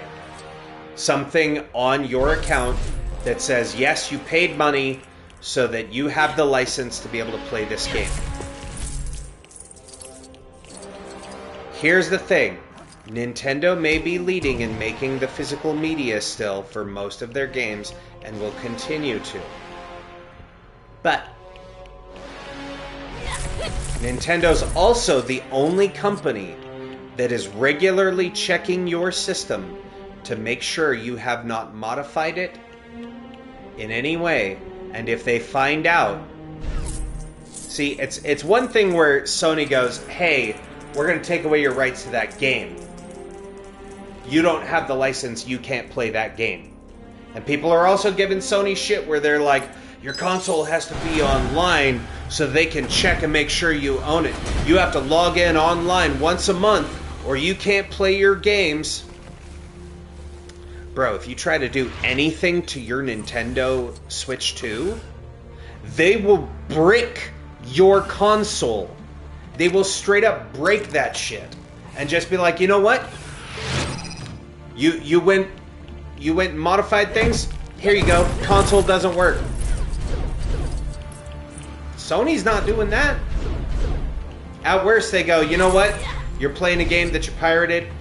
Here, we've put in this DRM that it makes your character die every 30 seconds. And that's if we continue to let you play it. Nintendo goes, hey, you know that $600... Because it's $600 now. You know that $600 you paid us for this next-gen console that has the capabilities of consoles like a PS5 that are actually about to cycle out in a couple of years? And Nintendo has been behind the trend for the last few years. Yeah, if we find out you fuck with us at all, we'll just break your shit. No refund. Do not pass go. Do not collect your $600. So, I'm saying, I don't think any... And here's the thing, again, right? I'm not fanboying. I'm not defending one company over another. At the end of the day, I'm an idiot on the internet. I don't give a shit about these corporations and what they do. They continue to make business decisions over people decisions. And until they start making the decisions that take care of people first, instead of their bottom lines, so that their presidents can afford another jet, until they start making those decisions, I won't care about any of these companies. Pure and simple. I like certain games from certain companies more, but it doesn't mean I necessarily side with them.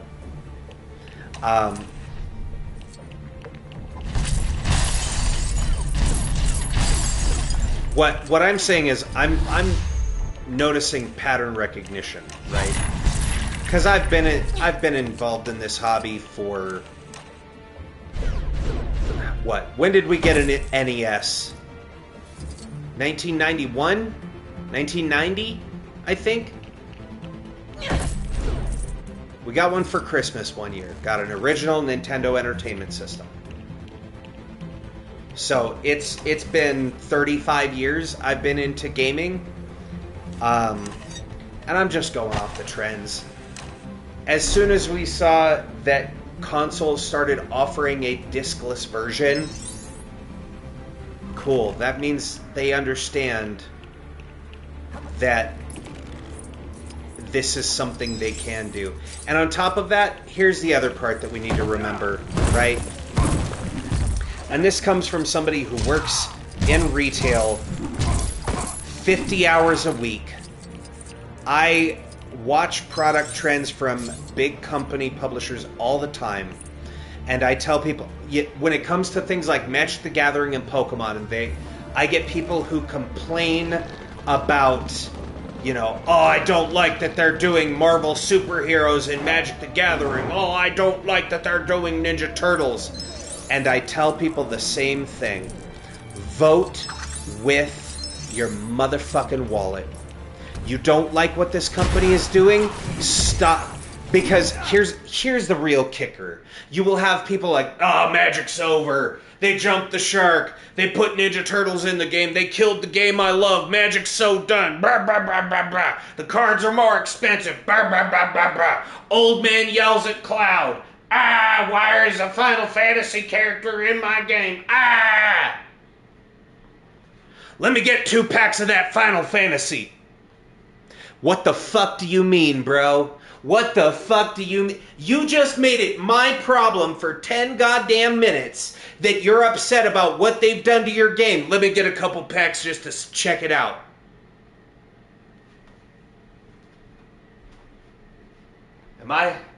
Is this... I think I'm having an aneurysm. Right? Here's the thing.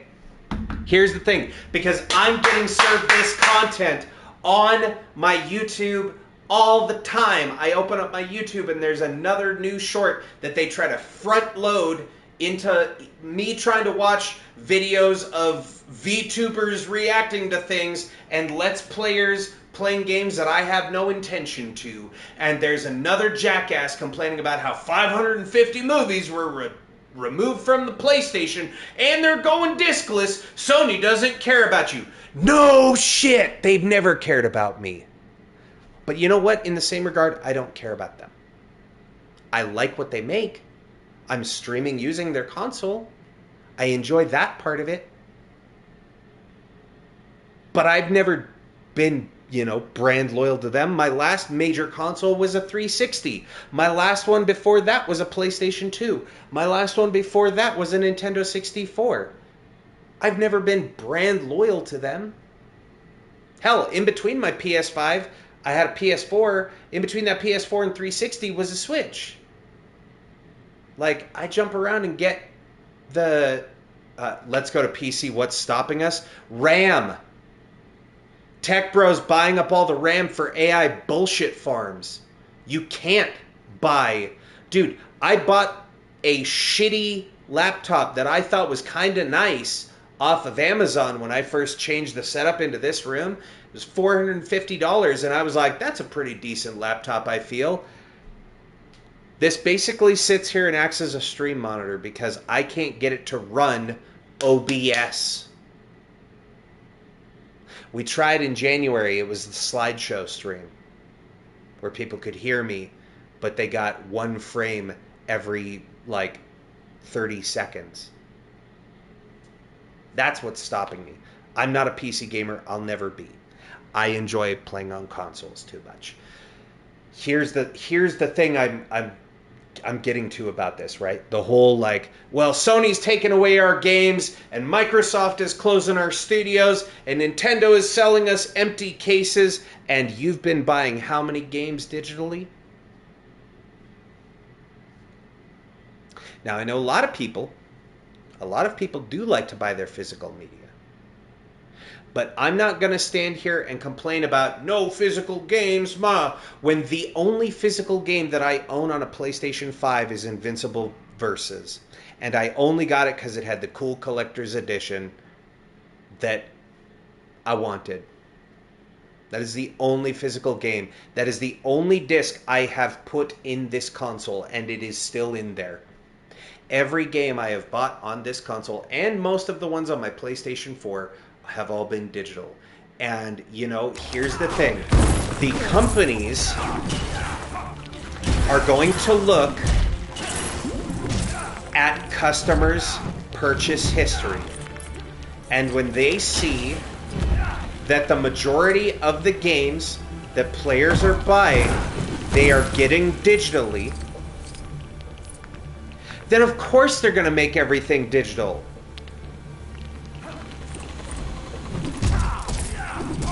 I think another thing that was overlooked in that announcement was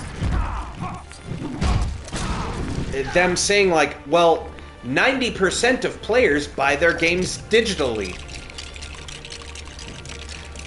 Grand Theft Auto 6 is not doing a physical release and made $3 billion with a B. You understand what that is? That's 1,000 million. If I got $1 million, you would never see my ass again. I will retire yesterday. Rockstar made $3 billion on a digital-only game.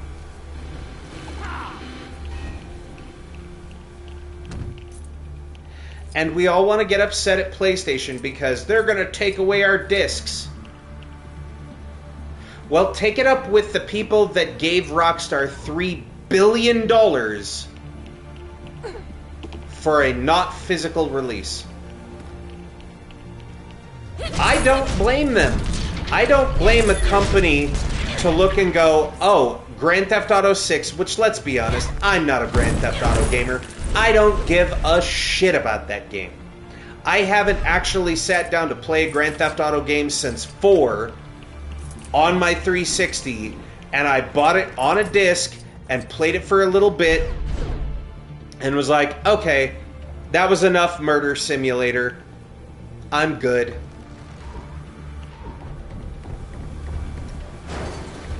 I don't blame the company that makes the console for a second of going, you know what? We're gonna not make discs because, again, they spent $750. They made $750. All said and by the time it gets to your GameStop, they've made $30 when the company that manufactured that disc made $7.50. I don't blame a big company for going, listen, you're gonna fucking buy it digital anyway.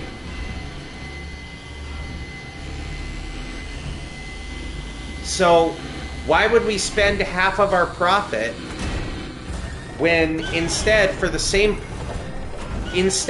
we could spend no money and sell it for the same price and make that all profit. That we would then use to hopefully keep the game studios around longer, looking at you, Microsoft.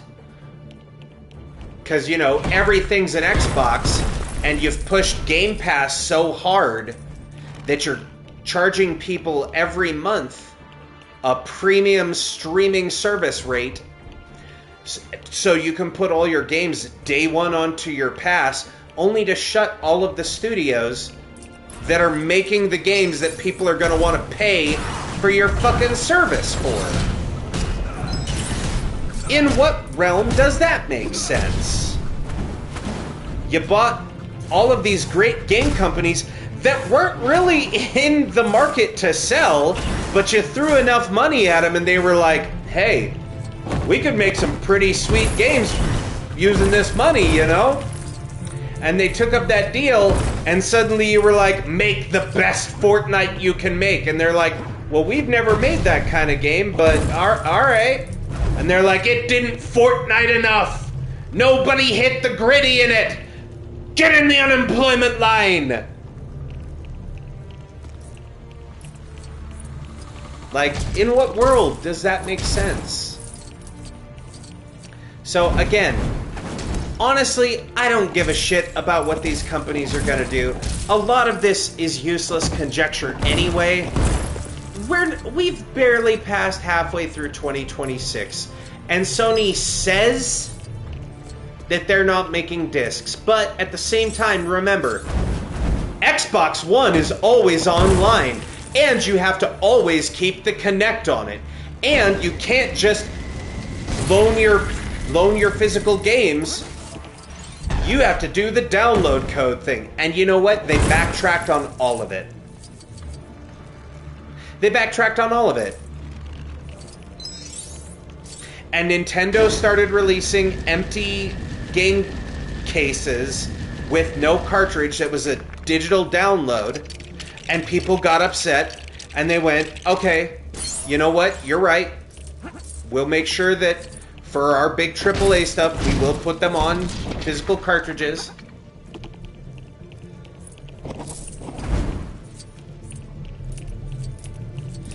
Because a game company is going to do what they believe their customers are voting with their wallets for them to do.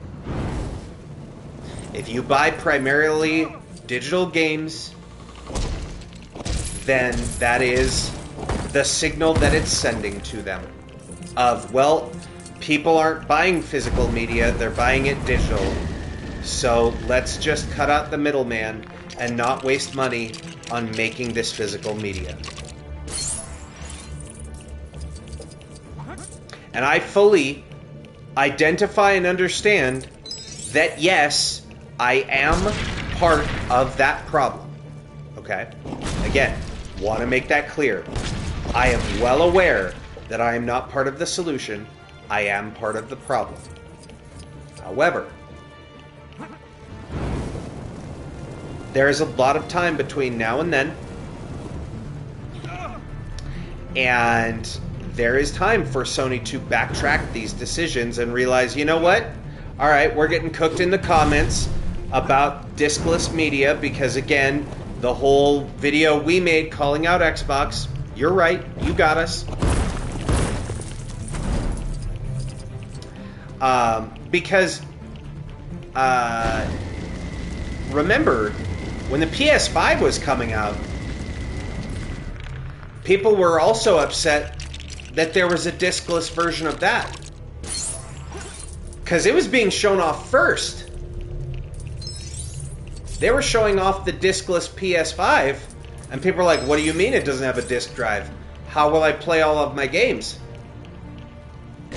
And then they were like, oh, well, no, there's a disc drive version. It's more expensive. And also the discless one doesn't sit right because we took out where the drive is, and so it sits super funny.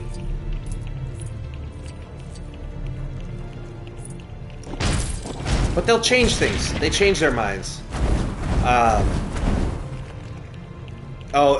Happy asked what JR's thoughts are on this. He said it's too much to type. Maybe I'll do a video about it. That's a good point.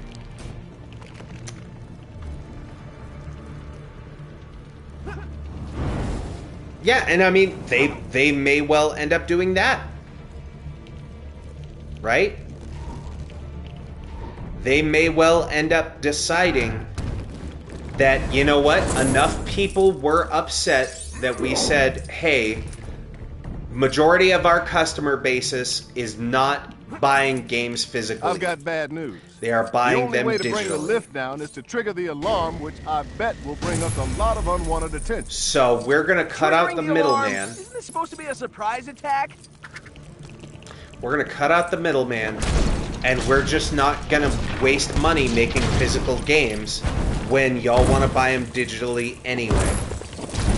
Right? Because again, customers vote with their wallets. They look at the numbers, they see how many people buy digital versus physical, and they go, okay, well, I guess people prefer it that way. So let's not waste money putting a disk drive in a system that's going to, and again, remember, disk drive versions cost more. The diskless version of the PS5 was cheaper. So by cutting out that hardware, it is actually dropping the price of that console that's already probably going to be $1,000. Remember, PS5 prices just went up, and the prices of RAM, they said, aren't going back down. Congratulations, AI bros, you fucked over the market. Console prices aren't going to go back down because the RAM prices aren't going to go back down. The tech parts have risen, and they're just going to stay up there. So, there's a very real possibility that when the PS6 does release, it's probably just going to be $1,000. And may not have a disk drive. Why?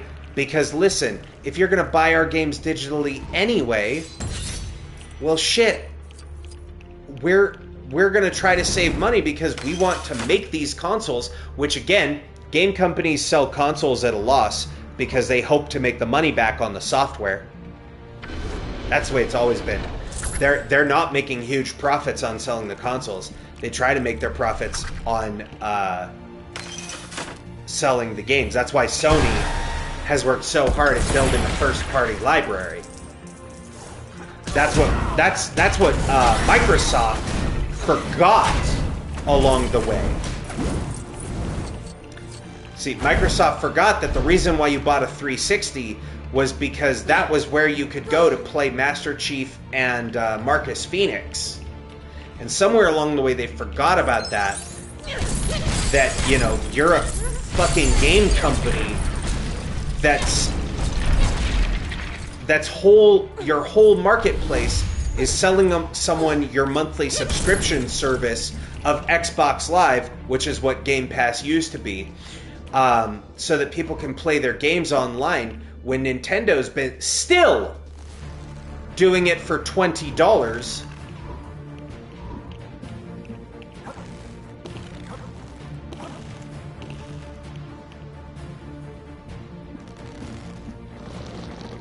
And somewhere along the way, Xbox forgot and was like, well, you know, Microsoft makes computers, and what if we just made sure that our games could be played on the computer? And then we don't care about the console, except unless you are one of the poor schmucks that already spent money on that console to basically have Microsoft take you out for a nice steak dinner, bend you over the table, and never call you again. Because that's kind of what Game Pass is for the people who bought Xboxes during the Phil Spencer era.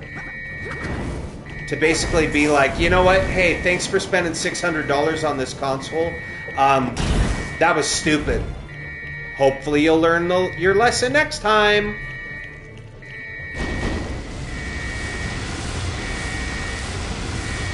But as gamers, here's the other part. Here's the other part. Okay. And again, I know people will say like, well, I buy physical media. Are you buying it directly from the manufacturer. Because if you're buying it from a retailer, it's harder to track those numbers. And if you are buying it secondhand, if you're buying a game used from a GameStop, they don't get those numbers at all. No, they get the initial sales numbers from a GameStop. What? No Spider-Man? And when you sell that game back to them, so enjoy winding him up. The company's never brought into that. He won't give up. So, even if you do buy games used from a local game store, the company doesn't know those numbers. So in part, if we're upset, and that's why they were always doing this. The whole Xbox, you can't loan games to friends, you have to do the loanership code, and Nintendo doing the same thing. That entire process was to try to kill GameStop's used games industry. Which is a whole other thing, because you get into GameStop manufacturing discs illegally in warehouses for games that were recalled that they couldn't get access to anymore, that they were supposed to destroy, or...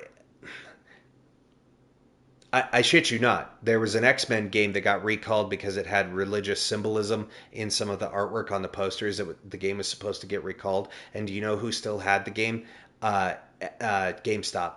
And they actually, there was a whole deep dive about it, things that came to life. And GameStop employees will corroborate that, like, yeah, they print games. They take the cheap green cases that they buy in bulk, and they print the GameStop used thing, and they slip that in there, and then they, burn a new copy of the disc and they sell it. You didn't know that? Oh yeah.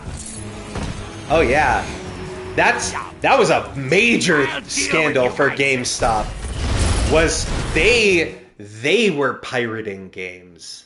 Basically, because they were manufacturing copies of a game to sell used in their stores. Yeah. X-Men Destiny. Yes, that was the one. Yep. Which was actually a dope game. X-Men Destiny was rad. But yeah, the whole not loaning games and no physical media, it's always been about fuck GameStop and their shitty business practices, and they're making money off of the work that we put in by selling you a game for $80, you play it for a month, you take it back, they go, I'll give you $10 for it. That's it. Best I can do, bud. By the way, while you're down there hitting these nuts, can I interest you in a protection plan? Because that's what their entire business model is. So they give you $10 on this $80 game. They give you 25%, which is a fucking joke, so that you can spend it towards a new game.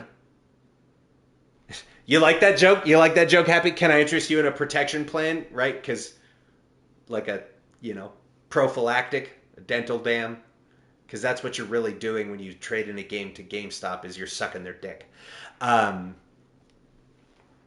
So that they can turn around and sell it for $75 USD. And they make a $65 profit. So that you could save $5. And they don't track Facebook Marketplace either. I saw that one. Yeah, Facebook resellers, they don't track that either. So the game companies look and go, well, we sold 1 million copies of God of War Lao Fei, right? Cool. Even though that game has been sold and resold and sold and resold and sold and resold, and you've had 10 million people play it, they see 1 million and they go, the game's a failure, we'll never make another. Or the game sold X number of units, there's no market for making more of them, we're done. So in actuality, really and truly, the problem isn't necessarily with Sony. The problem is with the market and how we've been treating it, because it's about saving $5. when you know, and I'm gonna say this, and I'm gonna say something bold, and I'm gonna say something controversial. Did you know that if you treat my relationship with Sony, I like to think, is pretty healthy. I pay full price for games because I believe that it's worth it, and I buy it digitally so that I hope that all of that money will go to the people that were hardworking to make the games that I want to play. And on occasion, I'll buy them on a sale if there's like a good deal going on. But for the most part, I pay full price for my games. I'm buying them digitally because there is no resale value, because I want that to be a healthy relationship. Fun fact: if you have an unhealthy relationship with someone, don't be surprised when they get upset and decide to try to set healthy boundaries. And to be perfectly honest, I feel like a lot of the diskless media, we're not going to do this, we're not going to do that, is them looking at the behaviors of gamers and customers and looking at it as an unhealthy relationship because they see that people aren't buying physical media because they're buying it used, and seeing that gamers aren't interacting with certain types of their media, and they go, well, here, the removing the movies thing, how many people were actually buying those movies? It sounds like a lot of the videos that I see of people complaining about the movies getting removed, and this is accurate. A lot of people that were upset that 550 movies were removed from Sony, a lot of those people that I see reporting on it aren't the people that were affected by it. So sit down, you're rocking the boat. What the fuck do you have to say about it? You didn't lose any movie. I guarantee you that when I bought Wicked on YouTube, if I lost the license to that, yeah, I'm gonna talk about it. But why do you have people making a big stink that their whole thing is reporting on the news and sensationalism, and Sony's taking away our disk drives? Like, bro, you fucking play an Xbox. Shut the fuck up. Sit down. You know?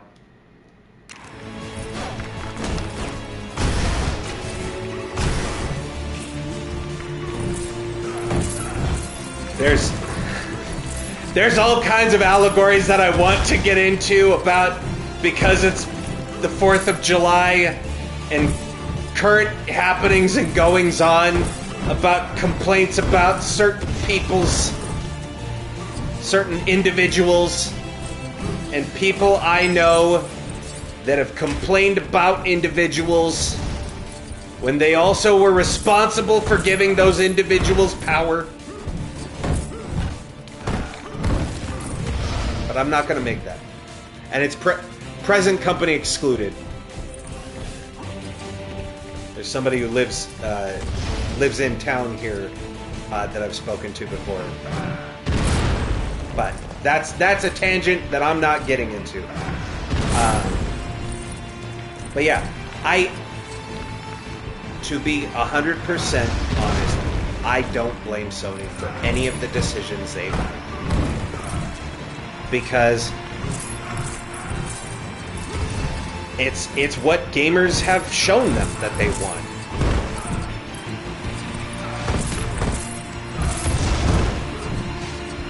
Much in the same regard, and here's another association I will draw. Magic the Gathering, right? I'm a big time Magic player. I do a podcast about it twice a month. Hey, speaking of, have you ever watched Such a Brew About Nothing? It's the Magic the Gathering podcast that we do twice a month. It's happening tomorrow night at 8 p.m. MST. We're going to talk about some Magic cards, Animar and Tovalor, dinosaurs and a werewolves deck. We're going to talk about those tomorrow night. I get a lot of people who complain about Magic the Gathering all the time. You know what their biggest complaint is? The Universes Beyond stuff not appealing to them, and that they're upset that cards are expensive in Magic, but also upset when they reprint a card in Magic to drop the price, but also are not bothering to try to buy that card from Wizards of the Coast directly. God bless. Brother.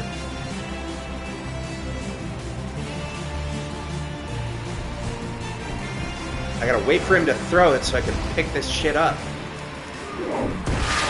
Jesus. Pathetic little.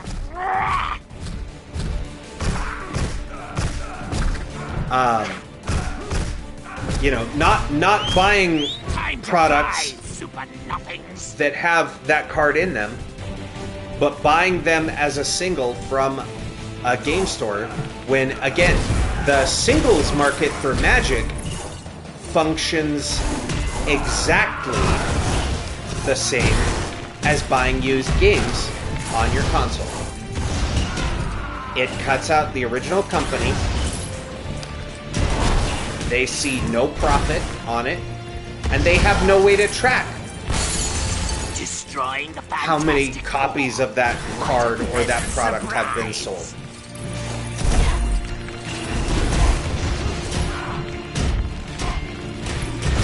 But what they do see is new product purchased. So when they see that you have Final Fantasy is the best-selling Magic the Gathering set of all time. Now, this is it, you worms. They see that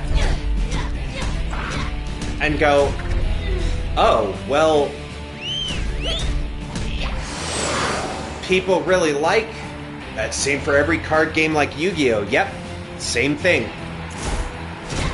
They look and go, okay, well,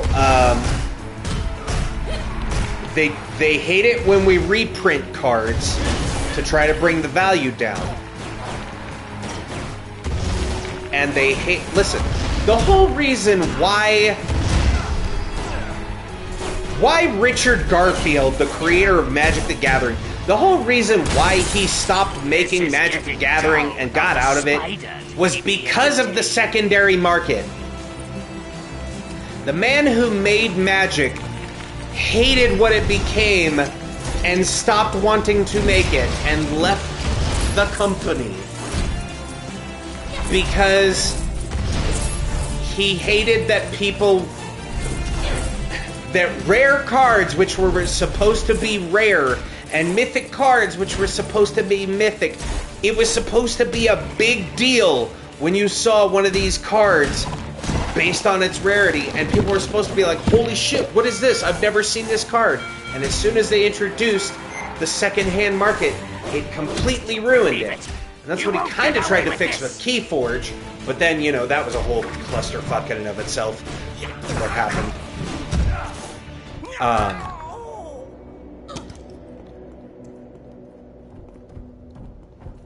And it's damned if you do, damned if you don't, right? You can't win. Fools! You try to make Force me to use Dr. Doom. a good game, you try to make a solid product, and there's always got to be people unhappy. And I think at the end of the day, that's really what it is. This appears to use cosmic energy. Why don't you just ask them? Villains love to talk about their stuff. A lot of it is internet sensationalism of people are going to complain no matter what. You know, you got people upset because they removed Terminator 2 from Sony's video marketplace.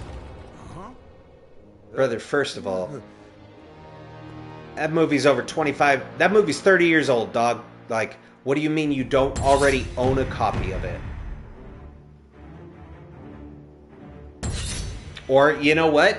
If you've bought a copy of it, hey, preservation that shit. There are ways. Like, come on, man. You're upset because you're one of the poor fools that decided to buy a third-party movie on a service that wasn't going to carry it forever. I'm sorry, that sucks.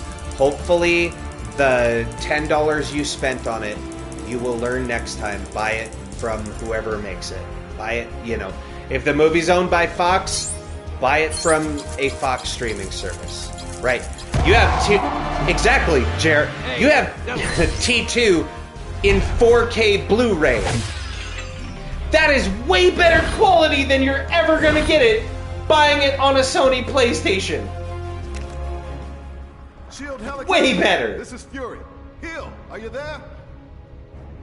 Here, sir. But we've already seen less and less companies making physical discs for DVDs or Blu-rays, right? Another thing to remember. Track me anywhere. They might not be making. They're headed out to sea, sir. Contact Professor X and see if he can spare some mutants to help us. They might have said, "Hey, we're not making discs anymore." But I think another thing that everybody needs to remember: Blu-ray is a proprietary Sony technology. We need you to fly out there and find them. Blu-ray 4K, Sony owns that. What Loki thinking? Associating with this villainous Doom. They invented that technology. Remember the format wars? HD DVD versus Blu-ray? Sony won. And then Xbox One, they put Blu-ray drives in them.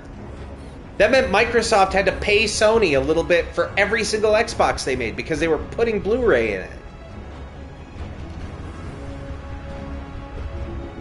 Oh, nice. And has both director and theatrical. That's a good release. Let me see here. Let me do some quick maths. I need to find out where we are in the story. Because it also threw off my time count here. Because I oops-a-daisied the stream. I shadoodled the stream. Oops. Sorry. I've committed a murder. I'm so sorry. In-game, in Minecraft. Okay, so that's 1, 2, 3, 4, 5. That's where we left off in part 1.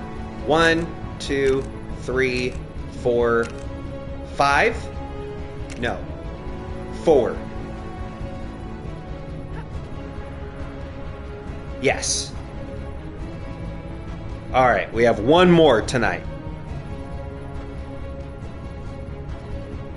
One more story mission, chat.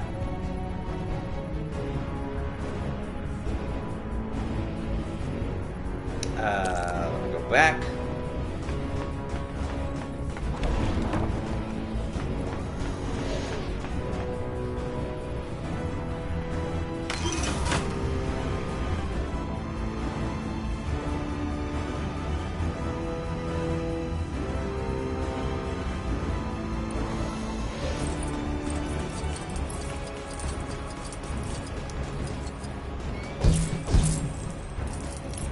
But yeah, as far as my examples go, you know, at the same time,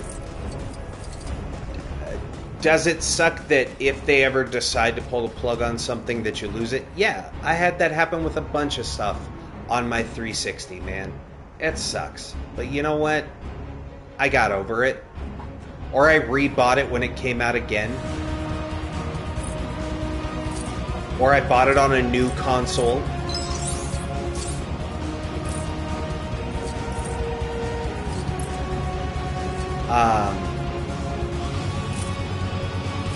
Because at the end of the day,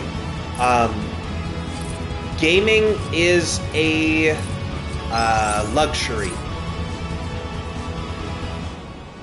Yeah?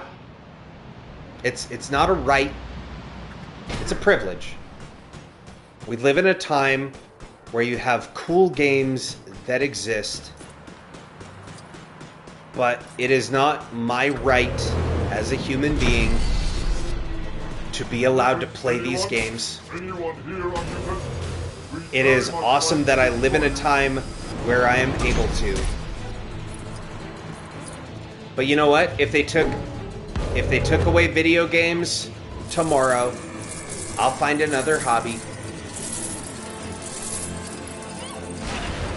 Mutant, anyone? Anyone here are mutant? We'd very much like to destroy you.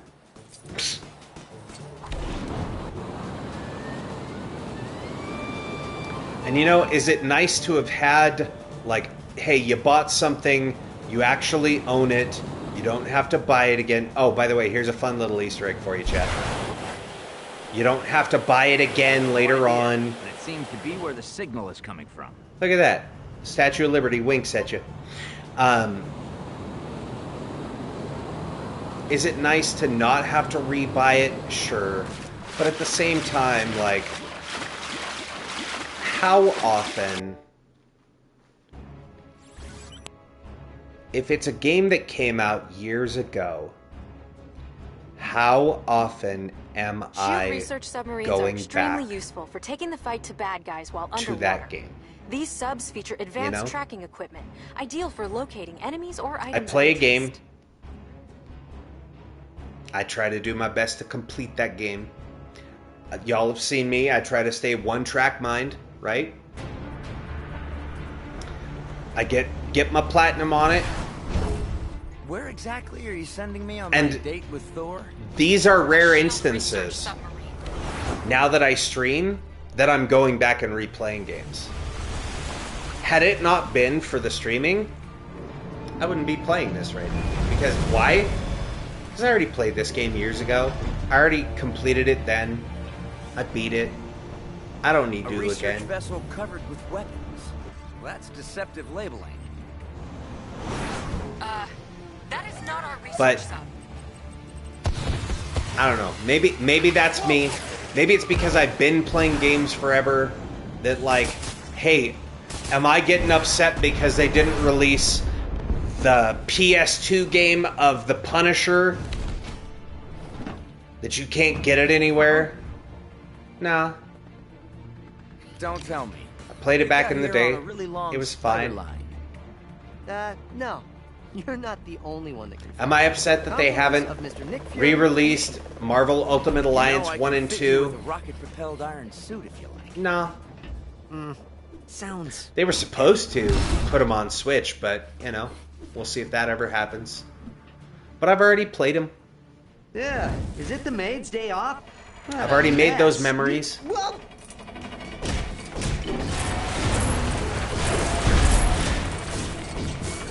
I've already made those memories. I've earned those trophies.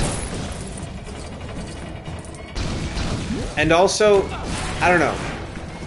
I think I should probably stress in all of this that do not take my word as the rule.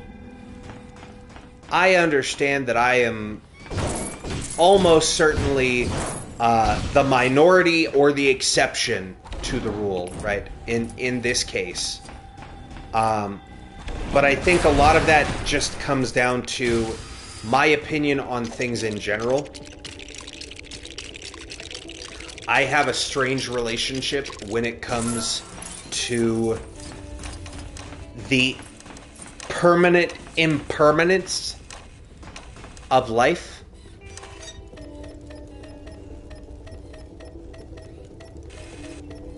Right? Nothing lasts forever.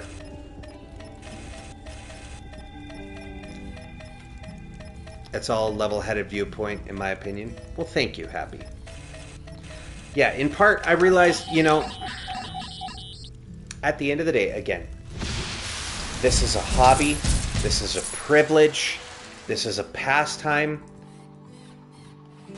Try using your laser to cut a shape out of I that. think some of it also stems from, well, Happy, you may, I mean, you know who the person is I'm talking about, but I won't mention their name specifically to protect individuals. But do you remember our uncle who had a card shop in the 90s?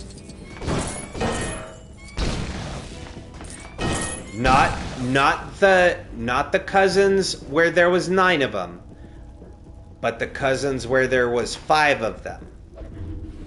Yes. Okay.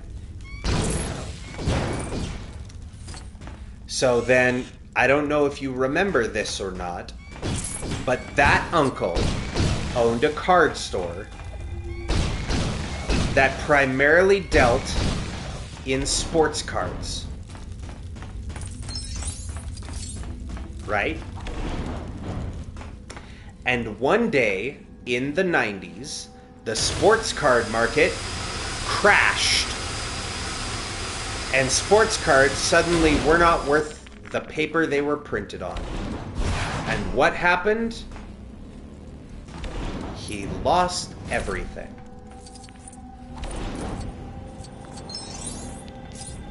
Now, fortunately for him, he maybe was involved in other practices that, you know, maybe were not of the most upright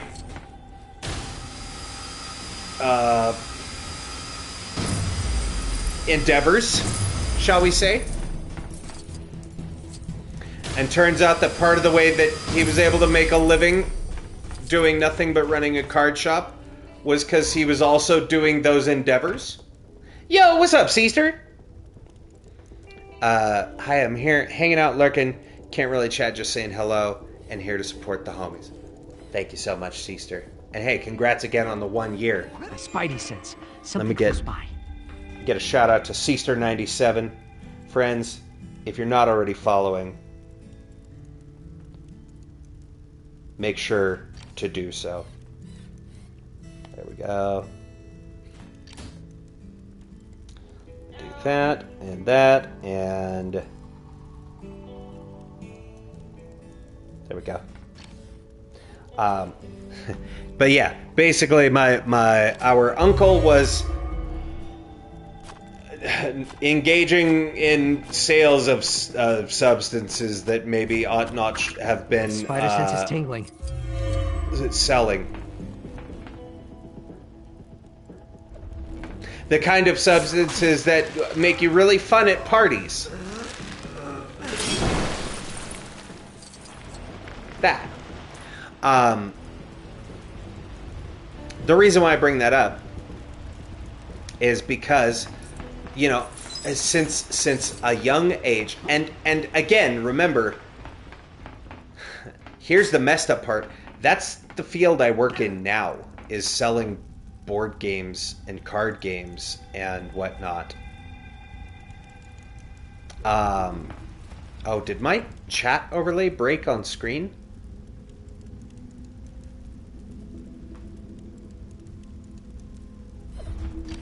I had the sneaksters sneaking. So welcome. Thank you so much for hanging out and supporting the stream yesterday. Of course! And you're very welcome for the shout-outs. Spidey sense. Something close. Homies look out for homies. But yeah, the whole reason why I brought up my uncle is because I also work in the hobby industry now. Good job, Spidey. And you know, I have to tell people this all the time. Hey, don't buy Magic cards because of their value one day, or because of how expensive they are. I was talking about this with Seaster last night when she was ripping packs. You know, get any hobby thing, any collection thing that you do, get into it because you enjoy it now. Not because you intend it for it to be around for the rest of your life. Not because you intend to retire on it one day. If you get into any kind of hobby or collection or anything because you want that sweet, sweet passive income and side hustle, then do me a solid. Buy stock or sell drugs. Period. Because those are two things that aren't going anywhere. And people will always be buying.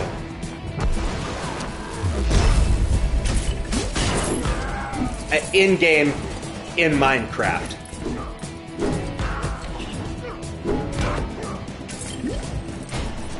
Right?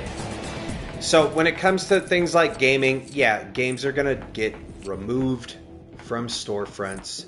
Companies are going to stop making physical media. Hell, the only reason why I bought a PS5 is because my PS4 was getting older. Noise? Get 'em, boys! More and more games were being released only for PS5. There was games that I loved that you know what one of the big deciding factors on it was? Horizon Zero Dawn's DLC, the Forbidden Shores DLC, the game what started this channel was not available on PlayStation 4. They released the DLC only for PS5. That alone was enough for me to realize, hey, you know, it's been 4 or 5 years since the PS5 came out. Maybe I should finally upgrade and get into the next generation. And that's what I did. The only reason why I'm here talking to you live right now on this console is because companies made business decisions instead of people decisions. Now, in this instance, that is a case of something to be extremely grateful for, right? Had Sony not said, you know what, our DLC is gonna be available on both consoles. Had they let me play Horizon Zero Dawn Burning Shores DLC on PS4, there is a good chance...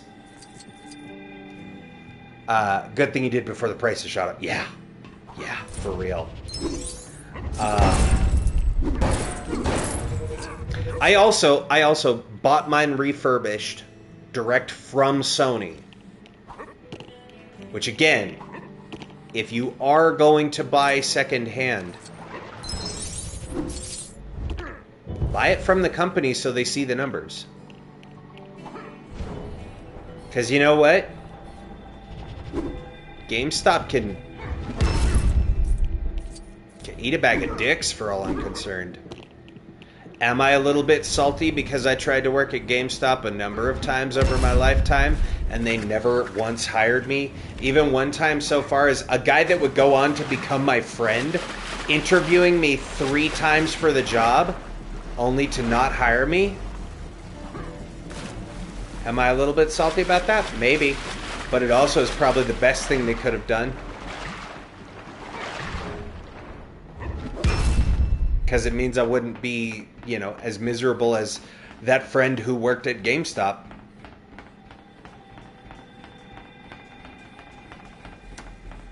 Where exactly am I supposed to be going?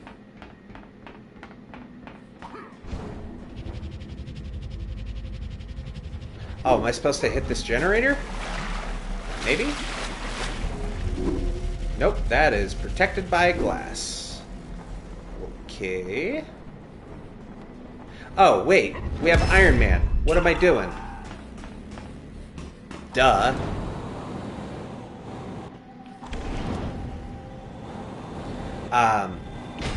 But yeah, it's flavor of the month, right? I hope we're not the catch of the day. Before people were complaining no more disc drives, or they took away my movies that I should have probably bought on disc. People were complaining that they're not putting the DLC on all of the consoles that the game runs on. And sometimes good comes from that. Had Sony not made the business decision of no DLC on our PS5 games that are also on PS4, I wouldn't be here talking to you today. My spidey sense. Something close by.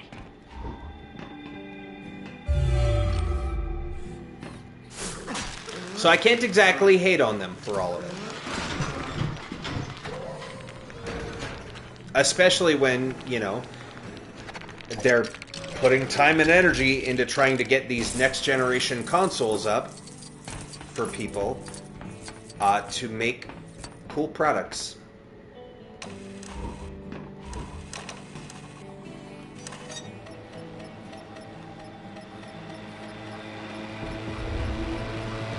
Okay.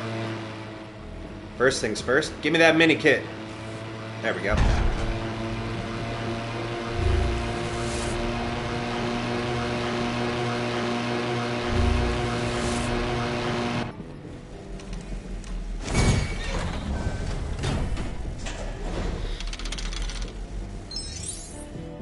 But, oh, that was the point I was making, bringing up my uncle and the card shop, right? In addition, I'm not going to get into, you know, personal details or anything. But I've had a number of very near and dear friends to me over the years, as we all do, right? But I've said for years the saying for me is, I don't have best friends, I have brothers, right? Where at a certain point, hey, we stop being friends, you're now family.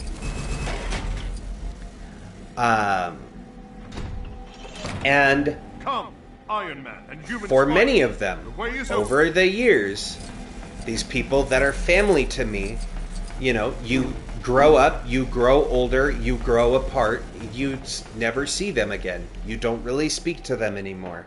Life be lifin', things happen, people grow apart. That combined with cars, technology, every kind of privileged device, right? Again, because that's what they are. It is not a right to own a video game. It is not a right to stream. These are privileges that I have. I'm extremely lucky and fortunate. It could all be gone tomorrow. I am designed only for conquest. And I think Nothing in part, can penetrate my psionic force field. You know, this might sound sad to some, but in part, with how many friends I have parted ways with, or just, you know, grown apart from over the years, I have grown to understand and accept the permanence of impermanence, right? The only constant is change.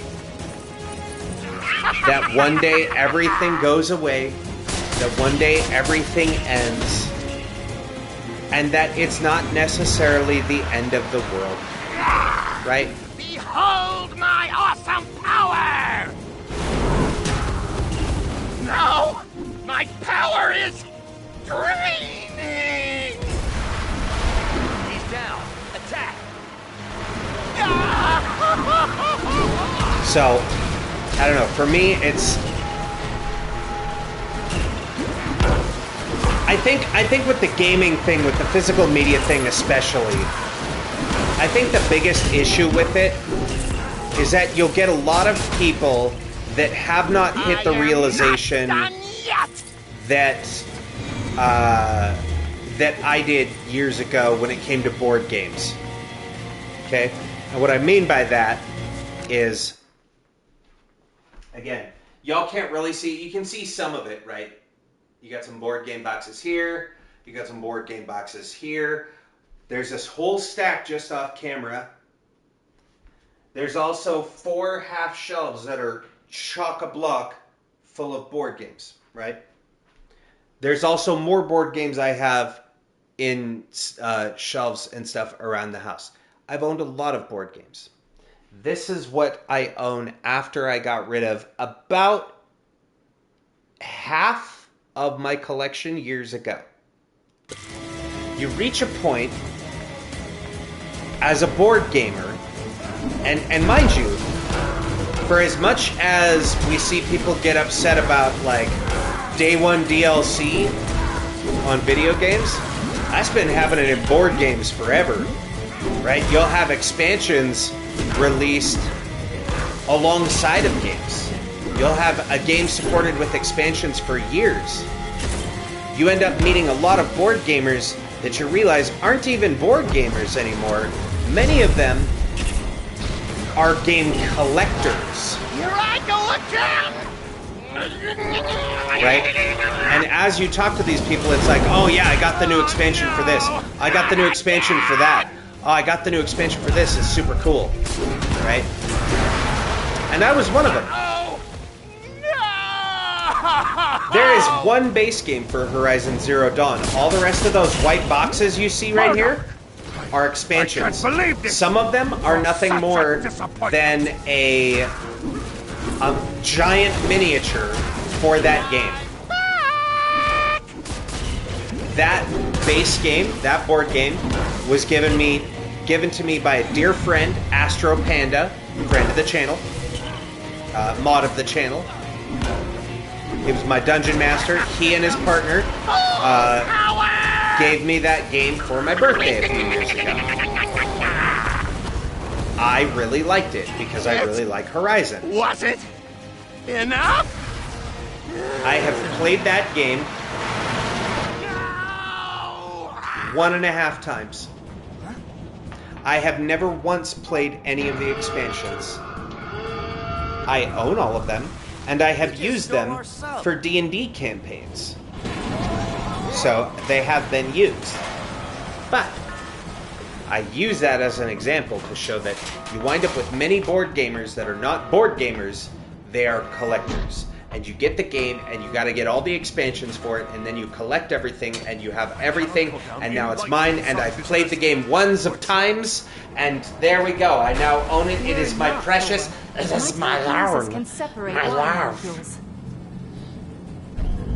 But one day, Precious, we'll play the board game. One day we'll get a gaming group together. No, you don't have any friends. Nobody likes Horizon. I'm not listening. I'm not listening.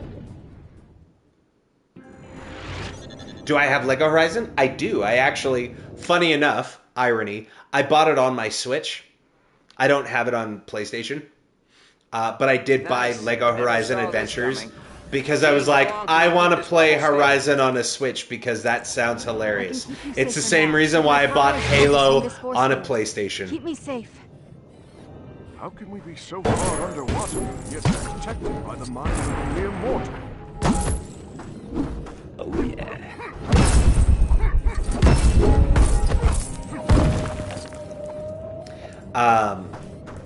That said, Lego Horizons, Lego Adventures Horizon Zero Dawn.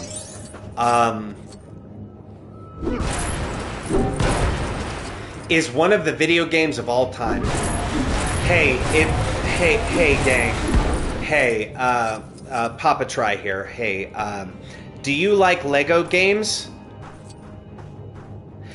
You probably won't enjoy Lego Adventures Horizon.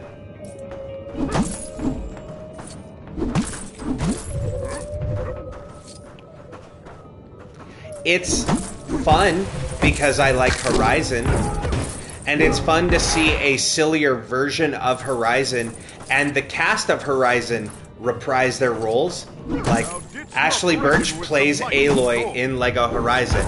But it's like if Ashley Birch was playing Aloy as a character on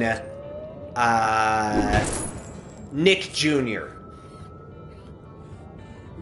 If that makes sense. All of the characters in it are like, hey, what if we took these very serious characters and very serious scenes and we presented them to people in such a way that it was like they were 4 years old. And the gameplay is basically Horizon. Oh, thank God. We're finally done. Like, it's you know, very similar to Horizon. There's... You know what's funny? For all the people that complained about there's only, like, 5 or 6 characters in Legacy of the Dark Knight, there's only 4 playable in Lego Horizon.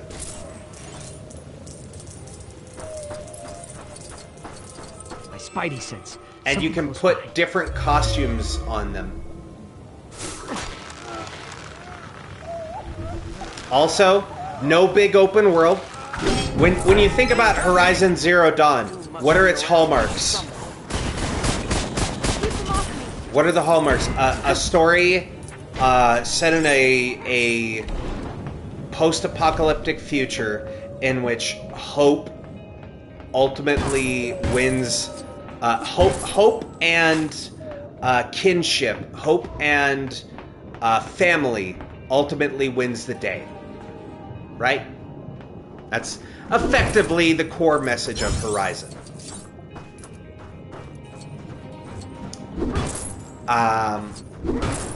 And it's an open world game with giant set piece any sign of that research sub? bosses Doom was inside when and locations. It appears as though he may have been caught in the destruction of the Right? tanker, sir. I am detecting another vessel. I think we all agree that's a pretty fair and accurate description of the Horizon franchise. LEGO Horizon Adventures is replay every mission multiple times because there is no open world.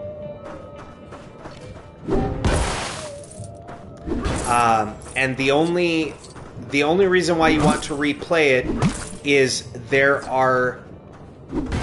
It kind of does the roguelite strategy of doing a run through a given level, and there's certain things you may or may not encounter as you're going through the path of that level, and replay them multiple times so that you can get all the different pathways and try to level up your characters, because there's a leveling system that's basically just character does more damage or character gets more health.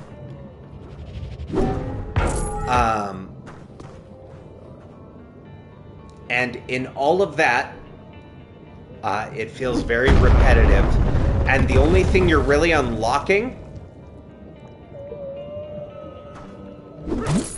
is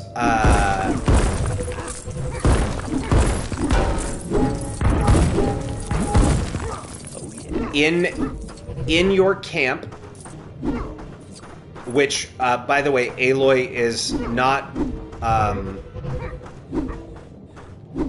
they call her, you know, outcast here and there, but she's not in exile. She runs around the camp with everybody, with Tirsa, and like she's like everyone's totally chill with her, right? Which again, major character point for Aloy. You know, that she grew up a motherless and was an outcast. Some would say even the entirety of her character, right?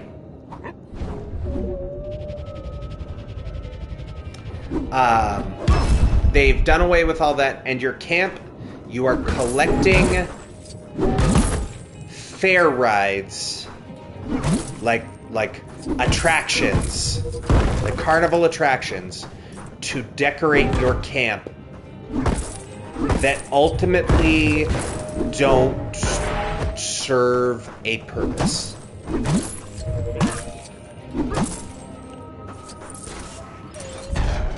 So it's not a bad game, but it is extremely repetitive, and it doesn't really stay true to Horizon. But I did have fun playing it.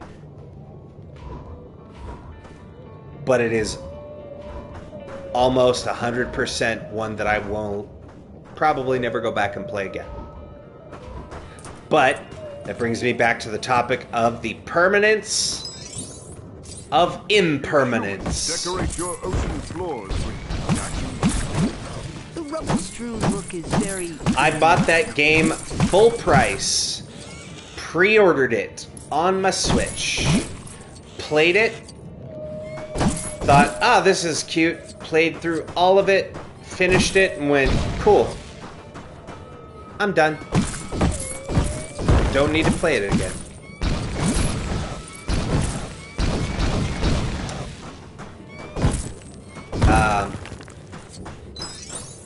Another one that I really enjoyed. Oh, hey, heads up. Ads in like 4.5 minutes, by the way. Again, if you don't want to watch them, you know how. You know how to avoid the ads at this point.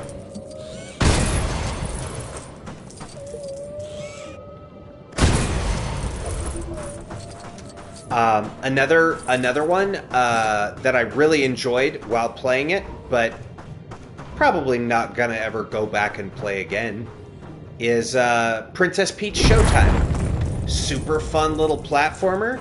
Love the different mechanics of the outfits and stuff.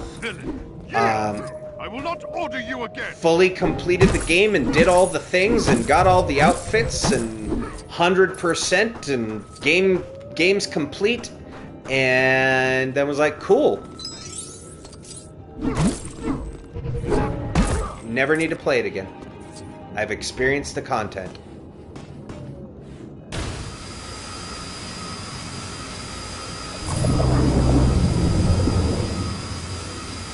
Yo, what's up, Paragon? Welcome on in, friendo. Welcome, welcome. Sorry, let me get you a shout out here. Spider sense again. What is it? There we go.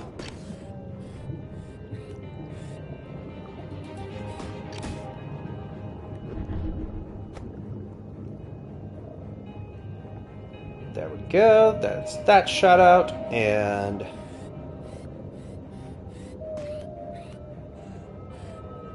oops. There we go. Oh yeah. There we go.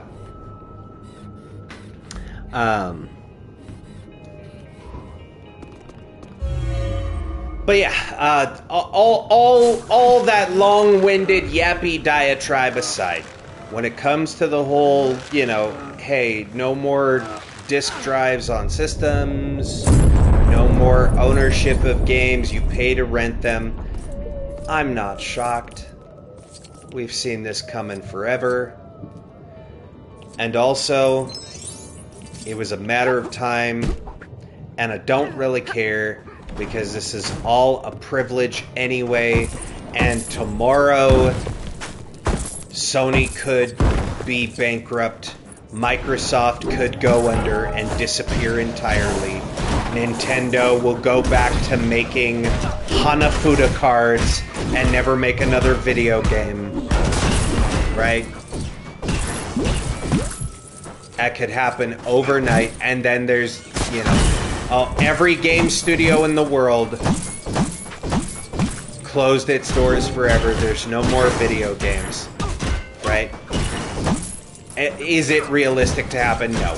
I'm being hyperbolic, of course.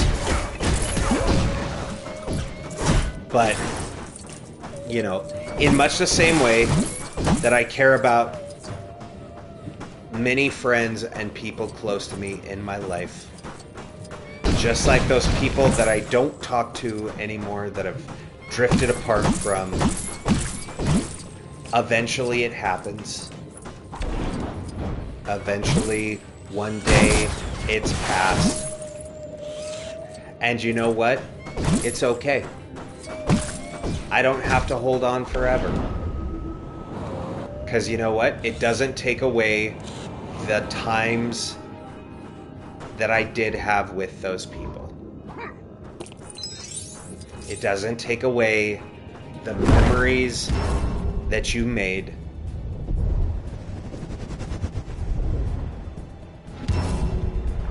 Yeah, I had...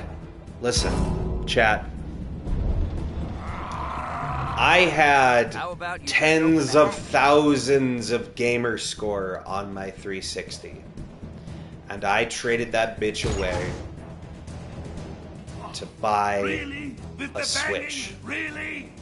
A Switch Lite, no less. Why do you need all those cosmic bricks? I traded in a bunch of consoles that had a bunch of games on. Actually, no, I think I traded it in for the PS4.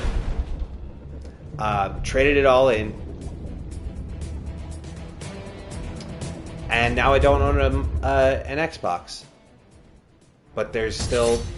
Hey, we got that sinking feeling.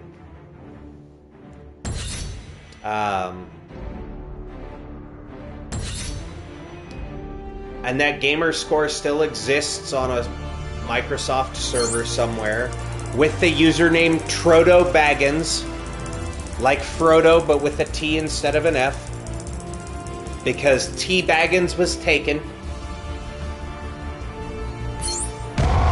But you know, I was in my 20s and thought it was funny.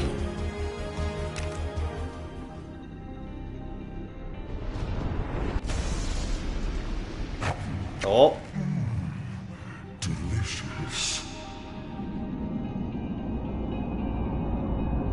Here comes Galactus. Said Daddy's home.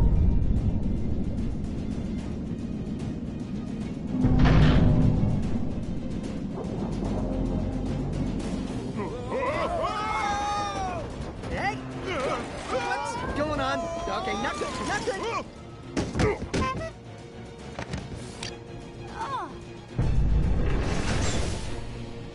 Hey, yo? Mommy? Sorry. Need to mind your Mommy? manners around Sorry. the lady. Mother?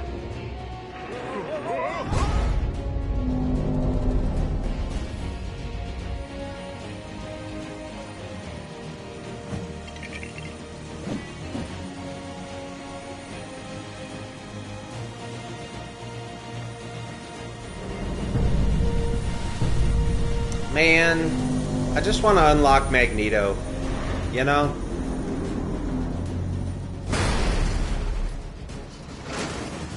Now, the only other thing we need is... Yes, it's on my to-do list. Because I think Magneto is the last, or Magnetism, I should say, is the last character ability that we haven't unlocked yet.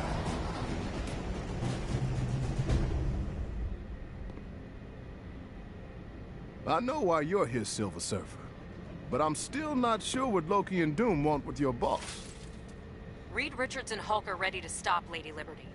Are you sure you want Wolverine on this operation? I know cooperation. I want Wolverine isn't on his every nature, operation. but we need it.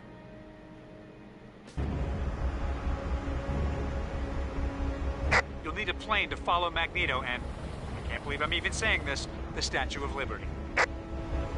Hell yeah. We've prepped All a right. Hulk-proofed vehicle to take you to the Statue of Liberty. Wolverine will meet you there.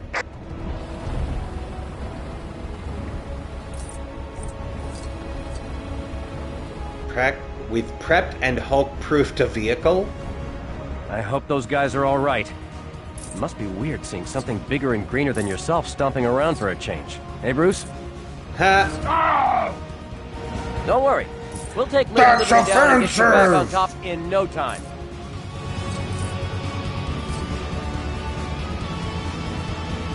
Hulk cancel Stretchy Man on Twitter.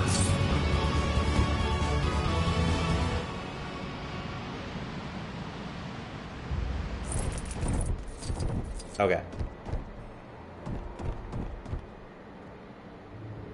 Okay, that would be our vehicle. You guys sure took your time. You ready for our little field trip?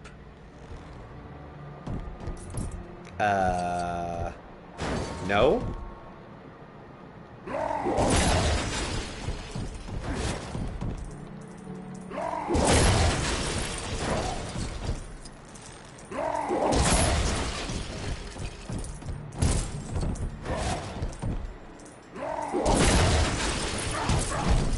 Okay, there we go.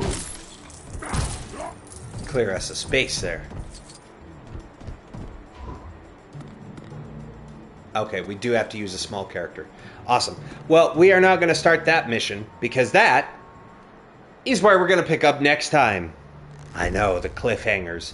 What will happen in the showdown with the Statue of Liberty? You'll have to tune in next time to find out, which is when we will be back. We will be back with this game on Tuesday of next week, or this coming week, rather. So, look forward to that. Don't forget, though, the fun doesn't end there. We will be back tomorrow with Such a Brew About Nothing. Do you like magic cards? Boy, I sure do. Hey, did you know that your boy is New Perspectives recipient from Magic the Gathering? That Wizards of the Coast was like, hey, we want to hear more from you. You like magic, you should talk more about magic and come to MagicCon. And I was already talking about magic, and now I like talking about it even more when they're like, Senpai's noticed you do good work. So I continue to do more magic content every other Sunday with Such a Brew About Nothing, the Magic the Gathering podcast. Tomorrow we will be talking about Animar, Soul of Elements, and Tovalor, Dire Overlord. I've always just called him Tovalor. I always forgot what his subtitle was. Tovalor, Dire Overlord, and Animar, Soul of Elements. One of them is a Oops All Dinosaurs deck full of a bunch of Jurassic World cards, and the other is a werewolf deck full of a bunch of flippy werewolves, which is the entire reason why I got into Magic the Gathering like 14, 15 years ago. So, if you want to hear me take a trip down memory lane, check that out tomorrow night at 8 p.m. Mountain Standard Time. Because that's what I do. And I like it a lot. And then, of course, we'll be back finishing up Lego Marvel Superheroes on Tuesday. Okay? But, until then, we do like to share the love with everybody and keep the vibes a-rolling. You are going to see a couple things, raid message and a sub-raid message, popping up in the chat there. Do me a favor, friends. Copy your favorite flavor of raid message. And let's go find somebody to share the love with, shall we? I've got a pretty good idea of who.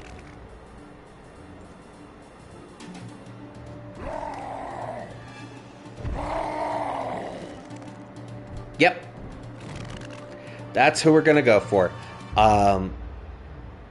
Since Paragon was just here, or possibly still here, we're going to go raid Paragon DVP, because he's live right now. So we're going to go share the love, and... Oh, weird. There was a weird pop-up on screen there. There we go. We're going to go share the love with Paragon DVP. He is playing some Grand Theft Auto Vice City, the Definitive Edition. So if you're super hyped about Grand Theft Auto 6 coming out, then get to relive and rewatch some of the older Grand Theft Auto games. But, again, friends, we will be back tomorrow with the Magic the Gathering podcast, Such a Brew About Nothing, or Saban. It's the abbreviation. Tomorrow at 8 p.m. and then finishing up Lego Marvel Superheroes on Tuesday. It has been my pleasure, nay, my esteemed honor. Thank you for sticking with me through the technical difficulties tonight while I was fucking around and finding out not to try and add second players during a stream. But we got through it together. So thank you for sticking through all of that with me tonight. We will be back again very soon. I love you very much. Until then, I've been trying. You've been amazing. Take care of yourselves and each other, and we will see you in the next one. It's time, everybody. Get ready. Get those bags packed. Get those tickets punched. Kiss your loved ones goodbye. And in case of anxiety, place your head between your knees and breathe deep, because it's time. Let's raid!